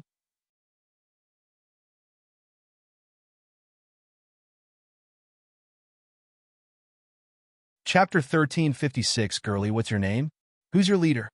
a middle-aged man, and scrupulously checked out Yi Wanwan's figure. "You've got the wrong person," Yi Wanwan coldly said as she glanced at the middle-aged man. The middle-aged man stared at Yi Wanwan, his lips turning up. "Oh, you have quite the temper." Before Yi Wanwan could say anything, the woman in red haughtily examined Yi Wanwan with disdain evident on her face. She asked the middle-aged man, "Brother Xiong, what's good about this trash? She pretends to be holier than thou, but she should look in the mirror first and see who she is." "Ah, Xiaolan, don't be jealous.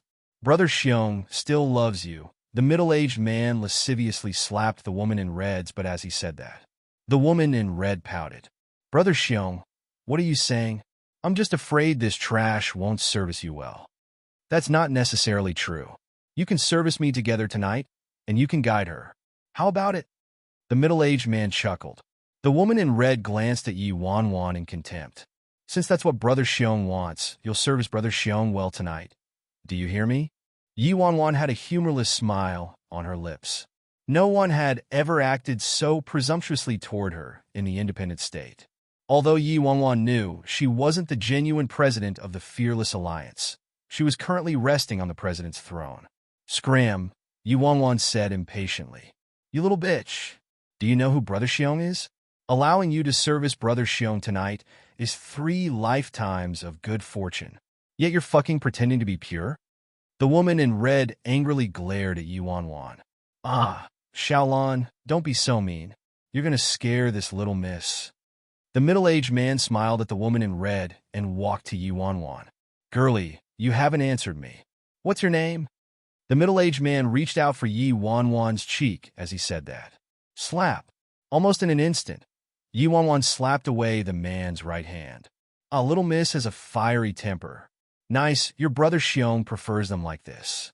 Otherwise, it's like I'm fucking a dead fish. How boring." The middle-aged man licked his dry lips. "Capture her and take her to Brother Xiong's house," the woman in red instructed the strong men standing nearby. The strong men accompanying them nodded and immediately walked forward, wanting to cart Yi Wanwan away. A cold glint flickered in Yi Wanwan's eyes as she swung a punch at one of the men's faces. Caught completely off guard, the strong man was hit, and he staggered back, his hands clutching his nose as he collapsed onto the ground. A mere punch had broken his nose. "You're asking for it," another strong man shouted upon seeing that, enraged. "Scram!" Yi Wanwan didn't relax her arm and dug her elbow mercilessly into that man's neck. The whole thing took only a dozen or so seconds, and 2 strong men had fallen to the ground already, howls of pain ringing from their mouths. "You damn whore! You dare to resist?" the woman in red screeched. Slap! Yi Wanwan snorted and backhanded the woman in red's left cheek. The woman in red was flabbergasted as she stared at Yi Wanwan while clutching her swollen cheek.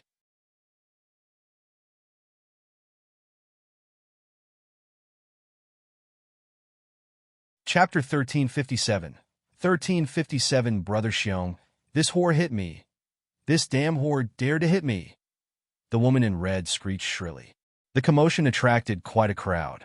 Soon, the nightclub's corridor was filled with people, but everyone's expressions shifted when they saw the middle-aged man. "Isn't that Yin Xiong? He's from the Yin family. What's this woman's background? She dared to offend Yin Xiong. Is she suicidal? I heard she's a miss at this nightclub. How gutsy is this woman to dare to offend Yin Xiong of the Yin family? She probably doesn't know Yin Xiong's identity. What kind of power is the Yin family? Yin Xiong is one of the higher-ups in the Yin family, and he's never failed to get any woman he coveted. This woman is rather interesting, but her fate will likely be tragic." As gossip bubbled amongst the crowd, Yin Xiong's expression chilled instantly. This damn whore dared to embarrass him like this in front of everyone. This had never happened before. "Girlie, don't ignore my kind gesture. I don't care whether you work here or not. You must leave with me tonight. Otherwise, I'll kill your whole family, then let my brothers have their turns with you." Yin Xiong threatened darkly while staring at Yi Wanwan. Slap. However, Yin Xiong's only answer was a merciless backhand from Yi Wanwan. Time seemed to have stopped after Yi Wanwan's slap. Everyone froze incredulously in their spots. A few workers at the nightclub glanced at Yi Wanwan and sneered disdainfully, waiting for a good show. They really didn't know where this ignorant woman who dared to hit Yin Xiong came from. Damn whore, I'm gonna fuck you to your grave today. Yin Xiong roared violently and reached for Yi Wanwan's wrist. However, before Yin Xiong could touch Yi Wanwan, she slapped him again, and he crumbled to the ground in a heap. A higher-up of the Yin family like Yin Xiong was rather martially talented when he was young, but his body had been destroyed by alcohol and sex in recent years. So how could he be a match for Yi Wanwan?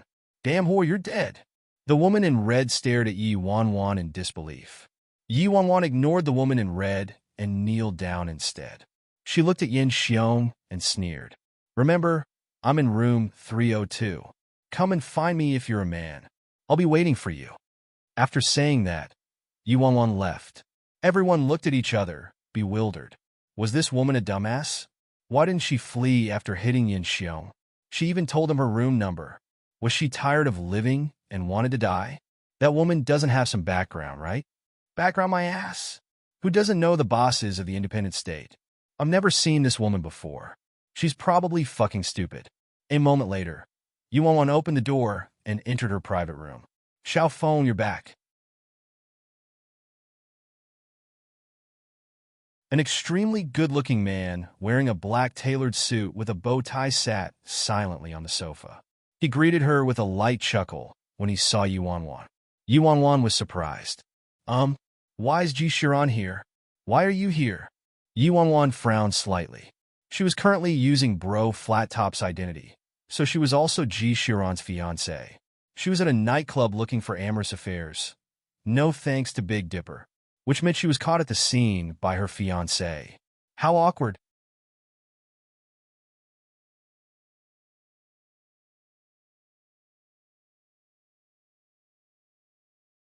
Chapter 1358. 1358, Autumn Water told me earlier that you wanted to find someone like me, so I came to take a look. Do I suit your taste? Ji Shiran looked at Yi Wanwan with a sardonic smile and gentle eyes. Yi Wanwan involuntarily shivered. Ji Shiran wasn't spewing nonsense from a fury-induced craze, right? I'm his fiancé. I was caught at a nightclub seeking pleasure. Yi Wanwan thought about it from a different point of view. What if she caught Si Yihin at a nightclub seeking pleasure? Ji Shiran had to be mad from fury. Yi Wanwan glared at Autumn Water. Her mouth seriously deserved a slapping. Come here. Ji Shiran extended his right hand and gestured at Yi Wanwan before slapping the spot next to him. Yi Wanwan had no choice but to walk to Ji Shiran and sit down next to him. Damn. Could it be that Sis Feng and Emperor Ji are really a thing? How did Sis Feng get her hands on Emperor Ji? Sis Feng didn't drug Emperor Ji, right? Big Dipper looked like he had seen a ghost and stared at Yi Wanwan and Ji Shiran in disbelief. Seven Star glanced at Big Dipper. What are you looking at me for? Emperor Ji's famous for being an abstinent sage in the independent state, all right. Rumors say he's never touched a woman before. Damn, beautiful women surround him like flowers, but he doesn't even glance at them. If it was me, Big Dipper's expression became more and more surprised, and he turned to Seven Star. Old Seven say, Emperor Ji doesn't what? Seven Star asked dryly. Doesn't like men, right? Big Dipper finished. Before Seven Star could say anything, Big Dipper stared at Seven Star and exclaimed, shit. I've also never seen you touch a woman. You can't possibly also like men, right? Big Dipper subconsciously withdrew and increased the distance between them. Seven Star examined Big Dipper aloofly. He didn't look interested in responding to Big Dipper. Is this place fun? Ji Shiran nonchalantly asked Yi Wanwan. Emperor Ji immediately glanced at the fresh meat in the room and continued, Are they good-looking? Before Yi Wanwan could say anything, the two fresh meats sitting next to Autumn Water were terrified with fright. This seemingly amiable and approachable man, with a harmless and genial smile, was actually the Emperor of Europe's underground, Ji Shiran. How could they not know Ji Shiran's great name as residents of the independent state? However, why was this man looking at them? Weren't they keeping Sister Autumn Water company? They were innocent. From now on, you can call me if you want to have fun. Ji Shiran looked away from them and turned back to Yi Wanwan with a faint smile. Big Dipper frantically gave Yuan a giant thumbs up as he quietly said to 7-Star, "Say, old 7, Emperor G can't be jealous, right? Damn, Sis Feng actually managed to snag Emperor G. Am I dreaming?" Yuan didn't have a chance to say anything before the room's door was kicked open with a bang. "Brother Xiong, this is room 302. The damn whore who offended you is here." Two seductively dressed nightclub workers entered the room first and stood by the door. They looked at Yuan with sneers. Big Dipper and the others were startled, clueless about the sudden turn of events. A second later, Yin Xiong and the woman in red entered the room. "Damn whore, you're seriously gutsy. Today I'm gonna watch you die." The woman in red lit a cigarette and blew some smoke into the air while glaring viciously at Yuan.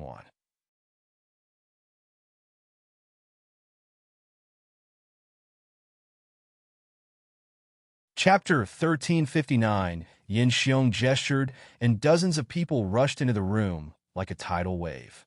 "Damn whore, I'm gonna let my brothers have a good time today. Strip her." Yin Xiong sneered. Big Dipper finally realized what had happened. Where did these people come from? Were they tired of living and suicidally causing a commotion in their territory? Emperor Ji didn't even glance at the newcomers and merely asked Yuan, "Are they looking for you?" Yuan nodded and said, "Just a few blind vermin. I was originally going to spare them." "Why the fuck are you standing there? Strip her already. Kill any nosy punks." Yin Xiong shouted malevolently. Dozens of men in black dashed toward Yuan. At that moment, Emperor Ji glanced at the man in black. His icy, dark gaze caused them to tremble for some reason. "Mr. Hong, is it? Can you please do me a courtesy and leave?" Ji Shiran lightly asked as he looked at Yin Xiong with a harmless smile. "Oh my, where did this little guy come from? You have rather good looks." The woman in red examined Ji Shiran for a moment before saying, "Brother, be more tactful and get lost immediately. This woman offended our brother Xiong, so she won't be leaving alive unless she gives my brothers a good enough time tonight. I'd like to see how slutty she is. All the unrelated people here except for this woman. Get out of my sight. Otherwise, you're all going to die here tonight." Yin Xiong shouted ruthlessly. "Brother Xiong, this damn whore dared to offend you. You mustn't allow her to leave alive. Brother Xiong, you're so benevolent. You're giving this whore a good time before her death." The two seductively dressed workers smiled at Yin Xiong ingratiatingly. Big Dipper and Autumn Water looked at Yin Xiong and his group like they were idiots. Just how ignorant were these people? They could be forgiven for not recognizing them. It was also logical for them to not recognize the Fearless Alliance's bro Flat Top, since she was gone for so many years and changed drastically in terms of appearance. However, the fact that they didn't even recognize the freaking Emperor of Europe's underground. "So you won't be doing me this courtesy," Ji Shiran said with a chuckle. Yin Xiong and his group snorted upon hearing that. Did this pretty boy really think he was someone important? Doing him a courtesy? Before Yin Xiong could say anything, a man in a white suit with an extremely grave and stern appearance entered the room. "My lord," the stern man bowed to Ji Shiran. "Skeleton, we can't stop the sky from raining," Ji Shiran said with a smile. The stern man Skeleton nodded in understanding. "We can't stop the sky from raining." The corresponding phrase was, "No one can save a person from seeking death." "Kill." A dagger appeared in Skeleton's hand out of nowhere. Before anyone understood what was happening, Skeleton disappeared from his spot, and the strange sound of a weapon piercing flesh and bones was heard in the next second. A dozen breaths later, more than 10 of the people brought by Yin Xiong had their necks pierced by Skeleton's dagger. The remaining dozen or so people were flabbergasted by this scene. "He's one of the 8 gods under Emperor Ji. Knight Skeleton." "What? Skeleton?" The audience had grown outside the room. Everyone's expressions shifted when they heard Skeleton's name. They were all in disbelief. There were 8 gods under Emperor Ji with combat skills that could be described as freakish. Skeleton was one of them.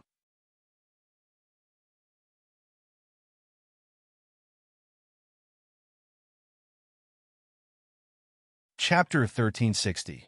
1360. Could it be that the woman who offended Yin Xiong had some kind of connection to Skeleton? Several audience members' expressions shifted when they thought of that. No wonder that woman acted so arrogantly and disregarded Yin Xiong to that extent. It turned out she knew Skeleton. Yin Xiong's expression also shifted drastically. He dashed out of room 302 within seconds. Skeleton, you dared to oppose our Yin family. For a woman? Did you ask Emperor Ji before doing that? Just wait. Yin Xiong angrily shouted into the room after getting outside. One of the higher-ups in their Yin family knew Emperor Ji Shiran, and that higher-up was coincidentally entertaining an esteemed guest in this very nightclub right now. Brother Xiong, the woman in red, didn't know what to do as she stood next to Yin Xiong. I'm going to call my fourth uncle over. At the same time, inside room 302, Skeleton looked at Emperor Ji in inquiry. No need to chase them. Call someone to clean this place up, Ji Shiran said with a faint smile. Skeleton nodded minutely and turned to leave the room. A moment later, he led the manager of the nightclub there.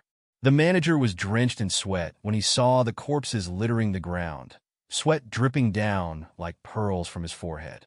Clean up this place, Skeleton apathetically ordered. Why yes. Sure. We'll clean it immediately. The manager ordered some servers to carry the corpses out and cautiously cleaned the entire room, returning it to its original condition before excusing himself and leaving. 7-Star and Big Dipper acted like nothing had happened. They were used to this kind of thing in the Fearless Alliance.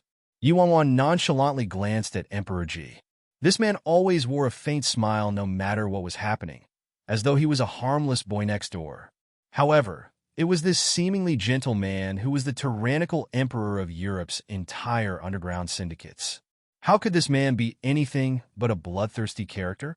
Everyone was probably deceived by his harmless exterior, but seriously believing Emperor Ji was harmless was likely the stupidest thing to do in this world.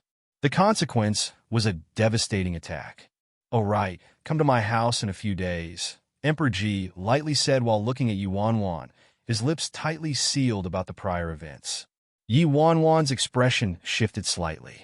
Aside from possessing his own power, Emperor Ji was also the heir of the Ji family, one of the 4 great clans of the independent state. Wasn't telling her to go to his house the same as telling her to go to the Ji residence? However, it seemed logical for a fiancé to visit her fiancé's house, so Yuan couldn't find any excuse to decline. "Sure, when I'm free in a few days," Yuan agreed in the end. Ji Shiran nodded lightly.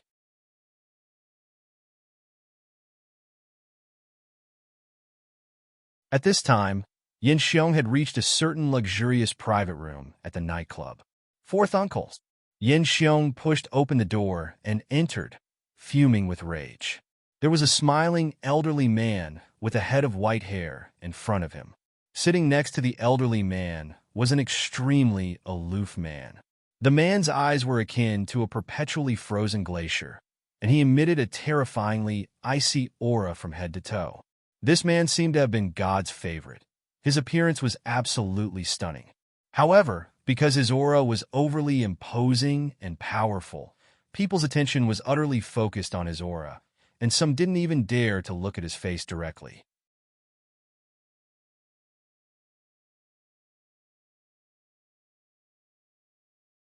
Chapter 1361. Lord say, how about we submit this amount every month? Fourth Uncle Yan's tone was extremely cautious as he looked at the man with an ingratiating smile. Fourth Uncle, don't talk anymore? I was bullied. Yin Xiong hastily walked toward the elderly man and the man when his fourth uncle ignored him. However, Yin Xiong had just approached when the man's utterly bone-chilling eyes examined him. A mere look caused Yin Xiong to feel like he fell into an icy pit, frost covering his arms and ice eroding his cells. You fucking idiot! Fourth Uncle Yin abruptly stood up and backhanded Yin Xiong's face without giving him another chance to speak. A crisp slap rang out. The force behind it was clear as day. Yin Xiong clutched his face and looked at the elderly man, baffled. He complained with outrage. Fourth Uncle, why did you hit me? You little bastard. You rashly charged inside, without seeing who I'm with. Do you want to die? Fourth Uncle Yin shouted angrily. Fourth Uncle Yin looked at the man next to him with a simpering smile. Lord, I've embarrassed myself. This is my nephew. But some blind idiot offended him. The man expressionlessly looked at Fourth Uncle Yin for a moment before apathetically saying, Then scram outside if you want to talk. Why, yes. My lord, I'll go outside to talk right now. The elderly man nodded vehemently. Yin Xiong looked at the man with an astonished expression. Just what was this man's background and status that he dared to speak to Fourth Uncle like this? What was most abnormal was that Fourth Uncle remained bowing and servile toward this man. Wasn't this too excessive? Soon, the elderly man led Yin Xiong outside the room. Fourth Uncle, who's that man? Why is he so arrogant? Yin Xiong looked at his uncle with incomprehension written all over his face. When Fourth Uncle Yin heard this, he mercilessly slapped Yin Xiong's face. Do you fucking want to die? Quiet down. If he overhears you, you won't even fucking know how you died. Isn't that too exaggerated? He can't be Emperor Ji, right? Yin Xiong recalled how Skeleton also showed up at the nightclub. Idiot, the Lord inside is Lord Azura. Yin Xiong said. What? Lord. Lord Azura. Sweat and fright overcame Yin Xiong when he learned that man's identity. Lord Azura was the leader of Azura, one of the independent state's most terrifying powers once upon a time. People called him the Lord of Night. Cold, heartless, savage, and decisive. He held no regard for even the martial arts union. Rumors claimed Lord Azura had some connection to the independent state's recluse ancient clan, the Sea Clan. All right, enough nonsense. What do you want? Fourth Uncle asked. Yin Xiong immediately told Fourth Uncle Yin the whole story. Fourth Uncle Yin grew furious upon hearing the events. That happened? Isn't Skeleton belittling our Yin family too much? I must make Skeleton give me an explanation tonight. Fourth Uncle, Skeleton is under Emperor Ji. If we attack, wouldn't? Yin Xiong asked with a frown. No worries. I'll personally speak with Emperor Ji about this matter tomorrow. Fourth Uncle Yin replied. Soon, Fourth Uncle Yin called upon dozens of elite experts from the Yin family. No matter how strong Skeleton was, he wasn't a match for dozens of the top elite experts from the Yin family. Amongst the 8 gods under Emperor Ji, Skeleton's strength ranked the lowest. Rumors said Skeleton's specialty wasn't martial arts. His brain was best at being a military counselor.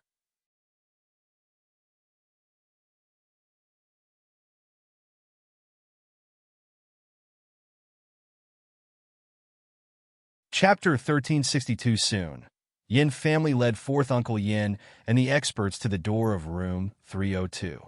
The woman in red and the 2 workers with heavy makeup and seductive clothes sneered when they saw Fourth Uncle Yin's appearance.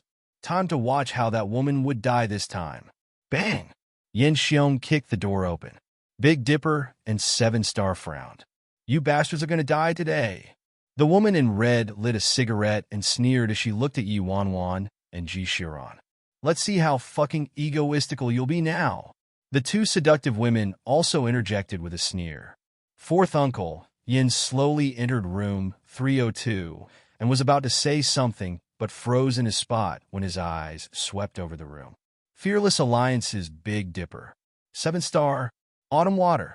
Aside from these people, the man on the sofa languidly glanced at him with an aloof smile. You pieces of shit dared to offend me? Yin family sneered. You must all die tonight. Skeleton, our Yin family has connections to Emperor Ji. You dared to offend me tonight. Let's see how you'll explain yourself to Emperor Ji tomorrow. Then Yin Xiong ordered the elite experts brought by Fourth Uncle Yin. Attack. Leave me the damn whore next to the pretty boy. You're reading on BOXNOVEL.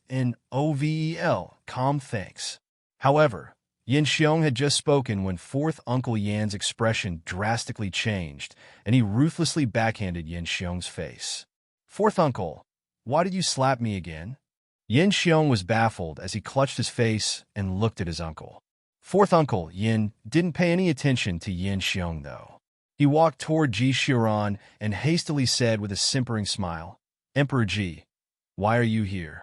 The woman in red and two seductively dressed workers were utterly flabbergasted, their sneers frozen on their faces. The audience outside the door, which kept increasing in number, was also incredulous. That man was actually the greatly renowned Ji Shiran in the independent state. Emperor Ji. Could it be the woman who slapped Yin Xiong earlier is Emperor Ji's lover? I think it's possible. No wonder she's so gutsy and arrogant. It turns out she latched onto the powerful Emperor Ji. Yin Xiong is out of luck this time. That's not necessarily true. She's just a mere toy. The Yin family is quite strong, and Emperor Ji is friends with the previous head of the Yin family, so Emperor Ji probably wouldn't have a fallout with them because of a mere woman. The audience fervently gossiped amongst themselves. Yin Xiong froze in his spot. That man is Emperor Ji. Ji Shiran chuckled lightly and said, I came to spend some time with my friend, but I seem to have offended someone from your Yin family just now. Do I need to apologize? Apologize? And no. Why in the world would you need to apologize, Emperor Ji?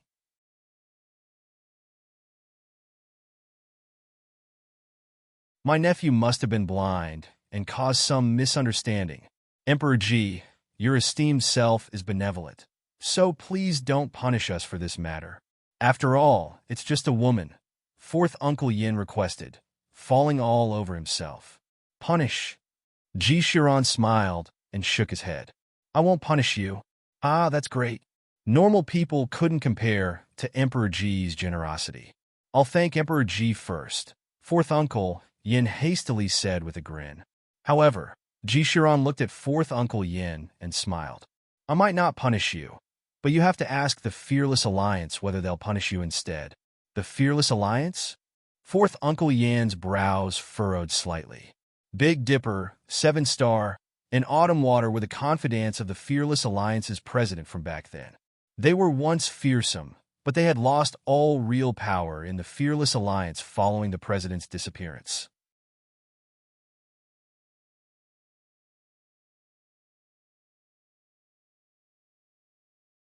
Chapter 1363, Haha, Big Dipper, 7-star.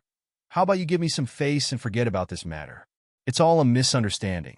You two gentlemen probably wouldn't want to have bad blood with me because of a woman, right? It's just a woman. There's all kinds, fourth Uncle Yin said with a chuckle. Discussion bustled amongst the audience again. Could it be that 7-star and Big Dipper from the Fearless Alliance also had a thing with this woman? However, it had to be said that this woman's looks were superb, so it would be understandable if she had illicit relationships with those bosses too. Nothing but a high-level whore. In the end, she's still selling herself. The two seductively dressed workers snorted inwardly. The woman in red stared at Yi Wan with gritted teeth. She only managed to latch onto Yin Xiong of the Yin family, but this woman actually latched on a Big Dipper and 7-star from the Fearless Alliance. She seemed to have something with even Emperor Ji. Old geezer, it's pointless to ask us. Talk to Sis Feng yourself and see if she agrees. Big Dipper dryly replied with a glance at fourth Uncle Yin. Sis Feng? Fourth Uncle Yin was startled and reflexively asked, which Sis Feng? What? You don't even recognize Sis Feng anymore? The president of the Fearless Alliance, Sis Feng, Big Dipper said.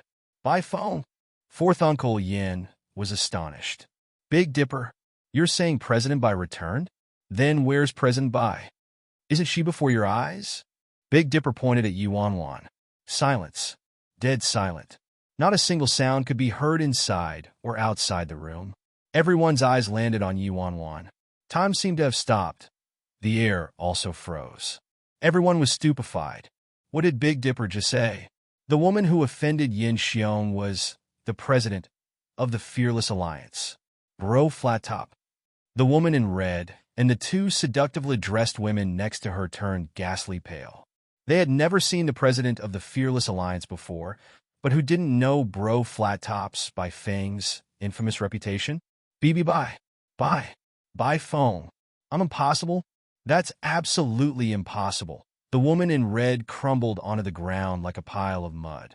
The two seductively dressed workers also froze on the spot, disbelief covering their faces. President of the Fearless Alliance. Bro Flat Top. The smile on Yin Xiong's face disappeared without a trace and was replaced by fear. What the heck did he do? As she's president by? Fourth uncle, Yin looked at Yi Wanwan incredulously. Bullshit, Big Dipper coldly said. Isn't your Yin family's news a little outdated? How could you not know Sis Feng returned? This, to his cold sweat soaked fourth uncle Yan's forehead. President, I won't take responsibility for this matter. It has nothing to do with me. You probably can't be in charge of it anyway, right? Ji Shiran asked the elderly man with a light chuckle. Ji Shiran turned to Yi Wanwan. Xiao Feng, how about you let me handle this matter? Yi Wanwan thought it over before nodding.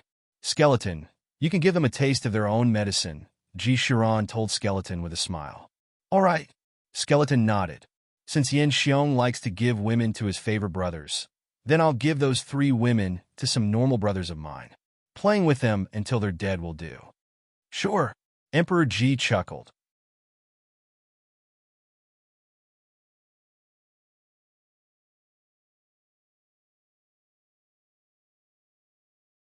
Chapter 1364. 1364. The woman in red and the 2 workers turned ashen when they heard Ji Shiran.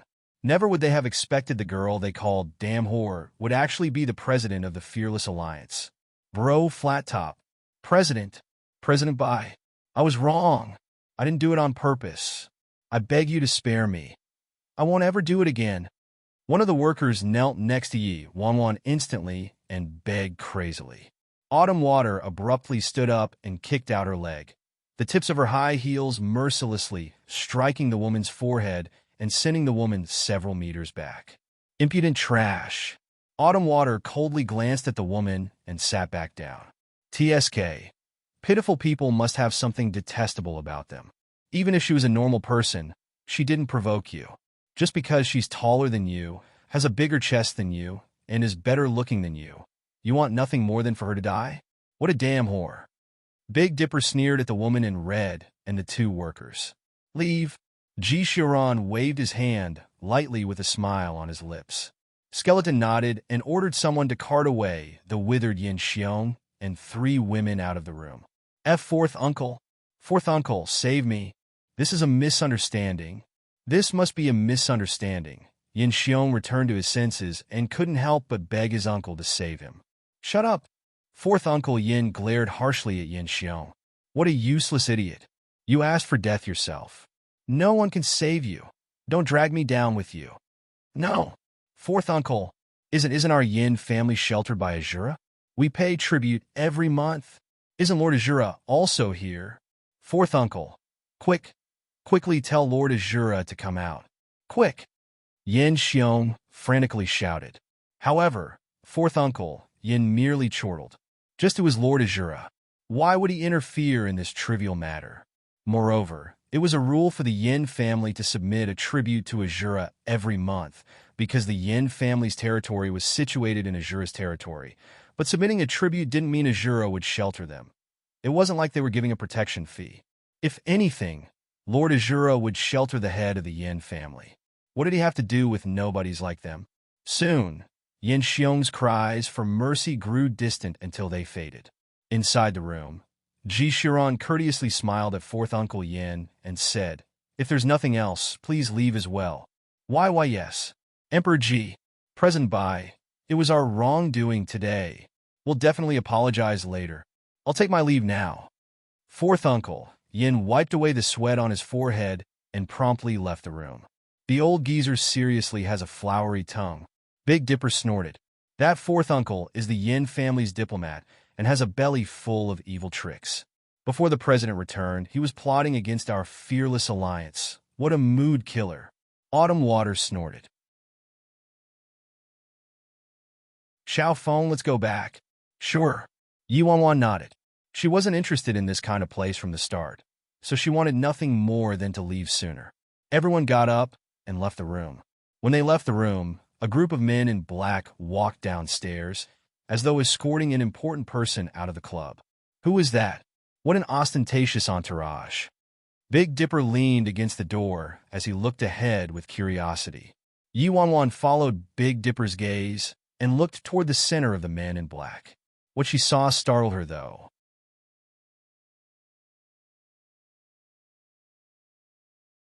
Chapter 1365, she only saw the back of the man in the center, but that silhouette was too familiar. Si Yihan's face instantly appeared in Yi Wanwan's mind. She couldn't be certain, but that figure's back was simply too similar. However, if it was really Si Yihan, why would he come to this kind of red light place to fulfill his carnal desires?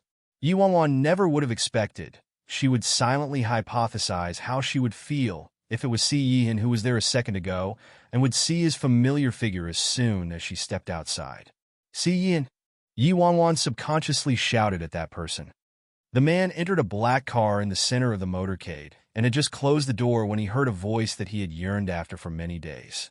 Moreover, that voice seemed to be calling his name. Ninth brother, what is it? Lin K, who was sitting next to the man, asked when he saw something off about the man's expression.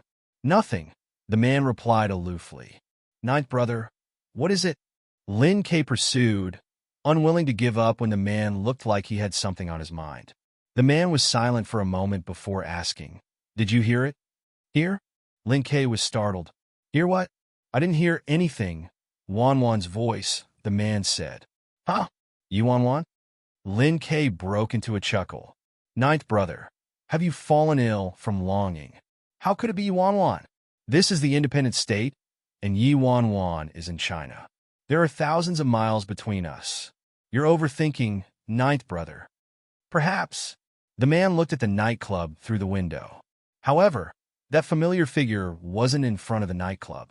Find authorized novels in Web Novel Faster Updates. Better experience, please click for visiting. Drive, Lin K ordered. The motorcade started moving. Ninth brother, after coming back this time, we've cut off all ties with everything in China. You said it yourself. Can you really let it go? Lin K looked at the man. The man fell into silence and didn't respond. Ninth brother, I know you had no choice in what you did. To protect her, you brought her back to China and even destroyed her memories. Now, you had to painfully leave. However, it's a good thing.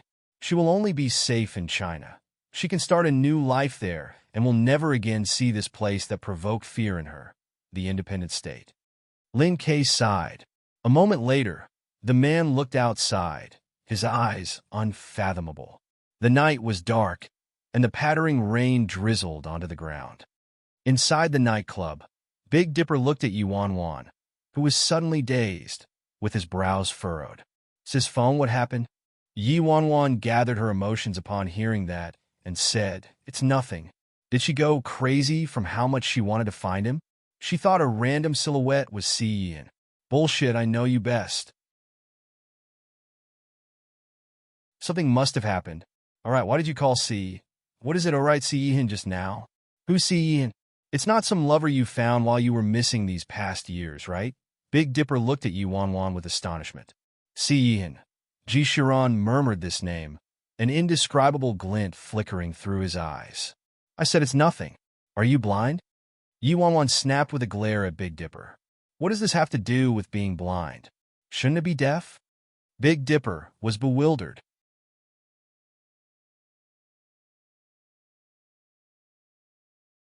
Chapter 1366. 1366, you're stepping on my foot, Yi Wanwan coldly said in the midst of her swirling thoughts and emotions. Big Dipper looked down. He really had accidentally stepped on Sis Feng's shoe. Xiao Feng, I'll take you home, Ji Shiran said. Okay. Yi Wanwan nodded and followed Ji Shiran into his car.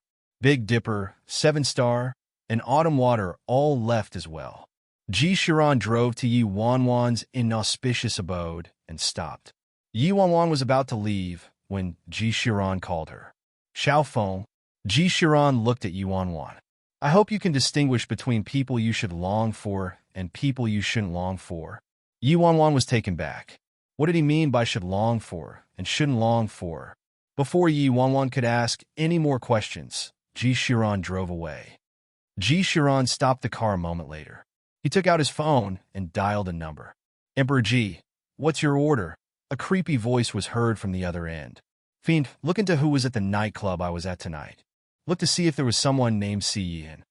Ji Shiran smiled faintly. Emperor Ji, don't worry, I'll definitely find out for you.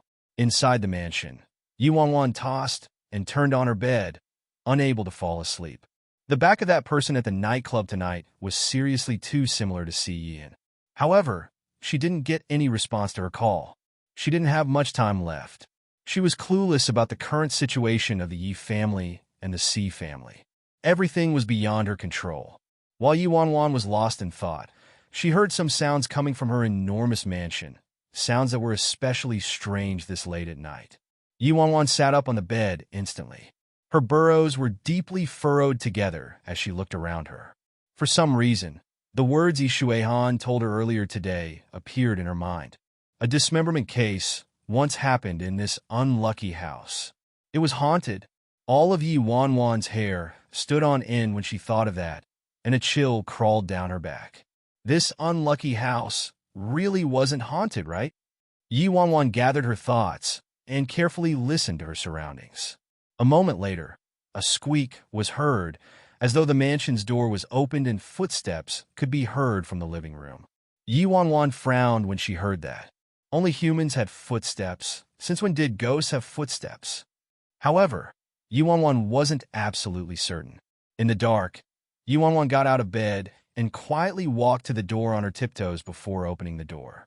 She looked down at the living room on the first floor from the second floor. This scene sent chills into Yi Wanwan's heart. There were about 7 or 8 men in black with weapons in their hands. They had reached the hall and were heading upstairs silently. There was low visibility at night, so those men in black didn't seem to notice Yi Wanwan. Yi Wanwan immediately recalled how Yi Shuihan said someone tried to assassinate him at his home, but the assassins possibly hadn't gotten the right address. It sounded like a joke when she first heard it, but now, Yi Wanwan couldn't figure out who wanted her life, though. She did offend quite a number of people after coming to the independent state. Carefully considering it, it was extremely possible for those old geezers in the Fearless Alliance to want her to disappear completely, especially Third Elder Li Si.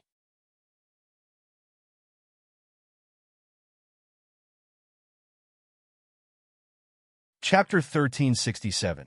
1367. Speaking of which, besides the bosses she offended, Bro Flat Top herself probably offended a countless number of people. If those bosses shifted the blame onto her, this would be a great misunderstanding. With a deep frown, Yi Wanwan watched the men in black at the front slowly creeping upstairs. Thankfully, she couldn't fall asleep. The consequences would be too horrible to contemplate otherwise. When the men in black were about to reach the second floor, Yi Wanwan suddenly stood up with a cold glint in her eyes. "Bro Flat Top," the leader shouted when he saw her. "Your grandfather is here." Yi Wanwan snorted and promptly kicked him. Bang! Yi Wanwan's kick perfectly landed on that man in black's head. A second later, the man in black rolled down the stairs, knocking down the other man behind him. Visibility was low at night, so they couldn't avoid him even if they wanted to. Yi Wanwan used the stair railings and jumped down into the living room without any hesitation. These men in black came to assassinate the president of the Fearless Alliance, so every single one of them had to be very strong. Yi Wanwan wasn't a fool. Why would she fight with those men? Of course she'd flee first. Soon, the leader stood up and was about to say something when he saw the president slipping out the door and escaping the mansion. "Chase! She must die tonight!" The leader shouted furiously. The men were extremely fast. They turned into dark shadows and chased after her. Outside the mansion, Yi Wanwan couldn't differentiate north from south and could only concentrate on fleeing for her life. Those men in black clearly wanted Bro Flat Top's life. She might be a decent fighter, but her skills were nothing in the face of these professional assassins from the independent state. As Yi Wanwan ran, she looked behind her. It had to be said that those men in black were extremely fast, at least a couple times faster than her. Yi Wanwan's brows were deeply locked together. These people aren't assassins. They should run marathons instead. Yi Wanwan was getting anxious. Those men behind her were simply too fast. They'd probably catch up to her in a dozen or so more seconds at most. If she really was Bro Flat Top, she naturally wouldn't need to be scared. But she was merely a counterfeit. She might not even defeat them one-on-one, let alone 7 or 8 of them at once. She'd be done for if they caught up to her. Death would be imminent. At that moment, Yuan caught the other side of the street from the corner of her eyes.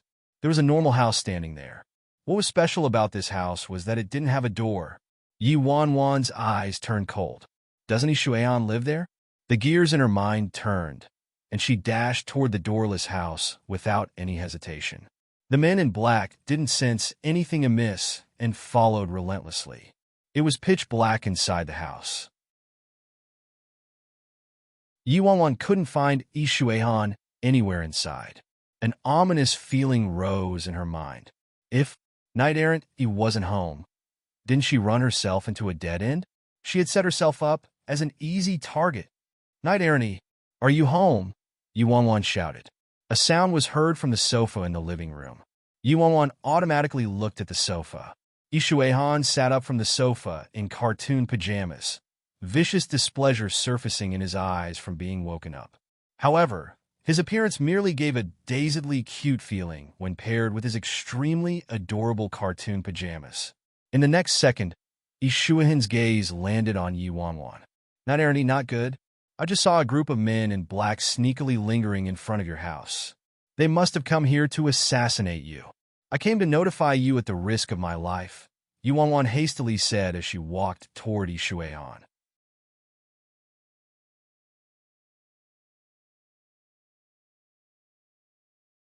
Chapter 1368. Ishuan's red eyes glittered with a vicious glint, as though he couldn't tolerate being woken up from his sleep. Someone wants to assassinate me, Ishuan muttered with a slightly hoarse voice, his eyes glittering. Yuan nodded vehemently. Yuan knew she didn't have a solid friendship with piece of shit, Ishuan, so he didn't have any reason to help her if she didn't make up an excuse. Anyway, Ishuan already had an assassination attempt last time too, so being targeted another time wasn't too much. Why are you here? Ishuan slowly turned to Yuan. Yuan quickly answered, Knight-errant, did you forget? We're neighbors. Ishuan was silent for a moment before muttering. Oh, the men in black charged inside before Yuan could say anything else. Ishuan's house didn't have a door, so it was incredibly easy to enter. Yuan hastily ran closer to piece of shit upon seeing them. Knight-errant, it's them. Piece of shit's bone-chilling gaze swept over those men immediately. The men in black were taken aback when they saw the man in cartoon pajamas. This man had pulled his long hair into a ponytail and was wearing yellow cartoon-printed pajamas, as though he was a manga character who walked into the real world. You have helpers? The leader was startled. These men in black had never seen piece of shit before, so how could they have recognized the god in front of them? Why? Piece of shit darkly asked as he stared at the men in black. What why? The leader reflexively replied, baffled. Why did you disrupt my sleep? Piece of shit twisted his neck and walked toward the men with large strides. Before those men in black could react, piece of shit was a hair's breadth away. No one saw how piece of shit attacked, but piece of shit was now gripping one of the men by the neck. The man's feet left the ground as piece of shit lifted him into the air with a single arm. The man whose throat was gripped by piece of shit looked terrified. Is he a monster? You're dead, the leader shouted in rage. However, the cracking of bones resounded just as he finished speaking. The choked man's neck was shattered instantly. After crushing the man's neck, piece of shit released his right hand, and the man dropped to the ground with a bang, dying miserably on the spot. What did you just say? Piece of shit's gaze landed on the leader. Sweat soaked the leader's forehead. Just who the hell is this guy? Why is he so terrifying? Attack together. The leader made up his mind a moment later. Regardless of who he was, they had many people on their side. The outcome was uncertain until they started fighting. If they really weren't a match, they could escape. Several men in black charged toward piece of shit after the leader spoke. However, minutes later, 7 corpses were added to the floor. Those men in black didn't have any chance of escaping in the end. Yuan was flabbergasted. Ishuan was seriously terrifyingly powerful. She couldn't imagine how his body possessed such explosive power.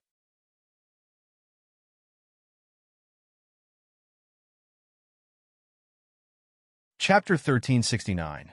1369. Those men in black didn't seem to have any room for retaliation in front of Yi Xuan. When will you help me install the door? Piece of shit sat down on the sofa and asked Yi Wanwan. Tomorrow, Yi Wanwan answered promptly. Piece of shit nodded. Money isn't a problem. Install a better door. I don't want to keep getting disturbed. Yi Wanwan's lips twitched. Thankfully, Big Dipper hadn't come to install the door today. Her fate would have been tragic otherwise. Yi Wanwan thought, when Big Dipper installs the door, I gotta force Big Dipper to make a spare key. Since you aren't leaving, do you want to sleep together? Piece of shit lay down on the sofa and looked at Yi Wanwan. Goodbye, night Ernie. Yi Wanwan turned to leave. After leaving Yi Xuan's residence, Yi Wanwan didn't return to the unlucky house and went to the office directly. She forcefully dragged Virus and Great White to the mansion with her.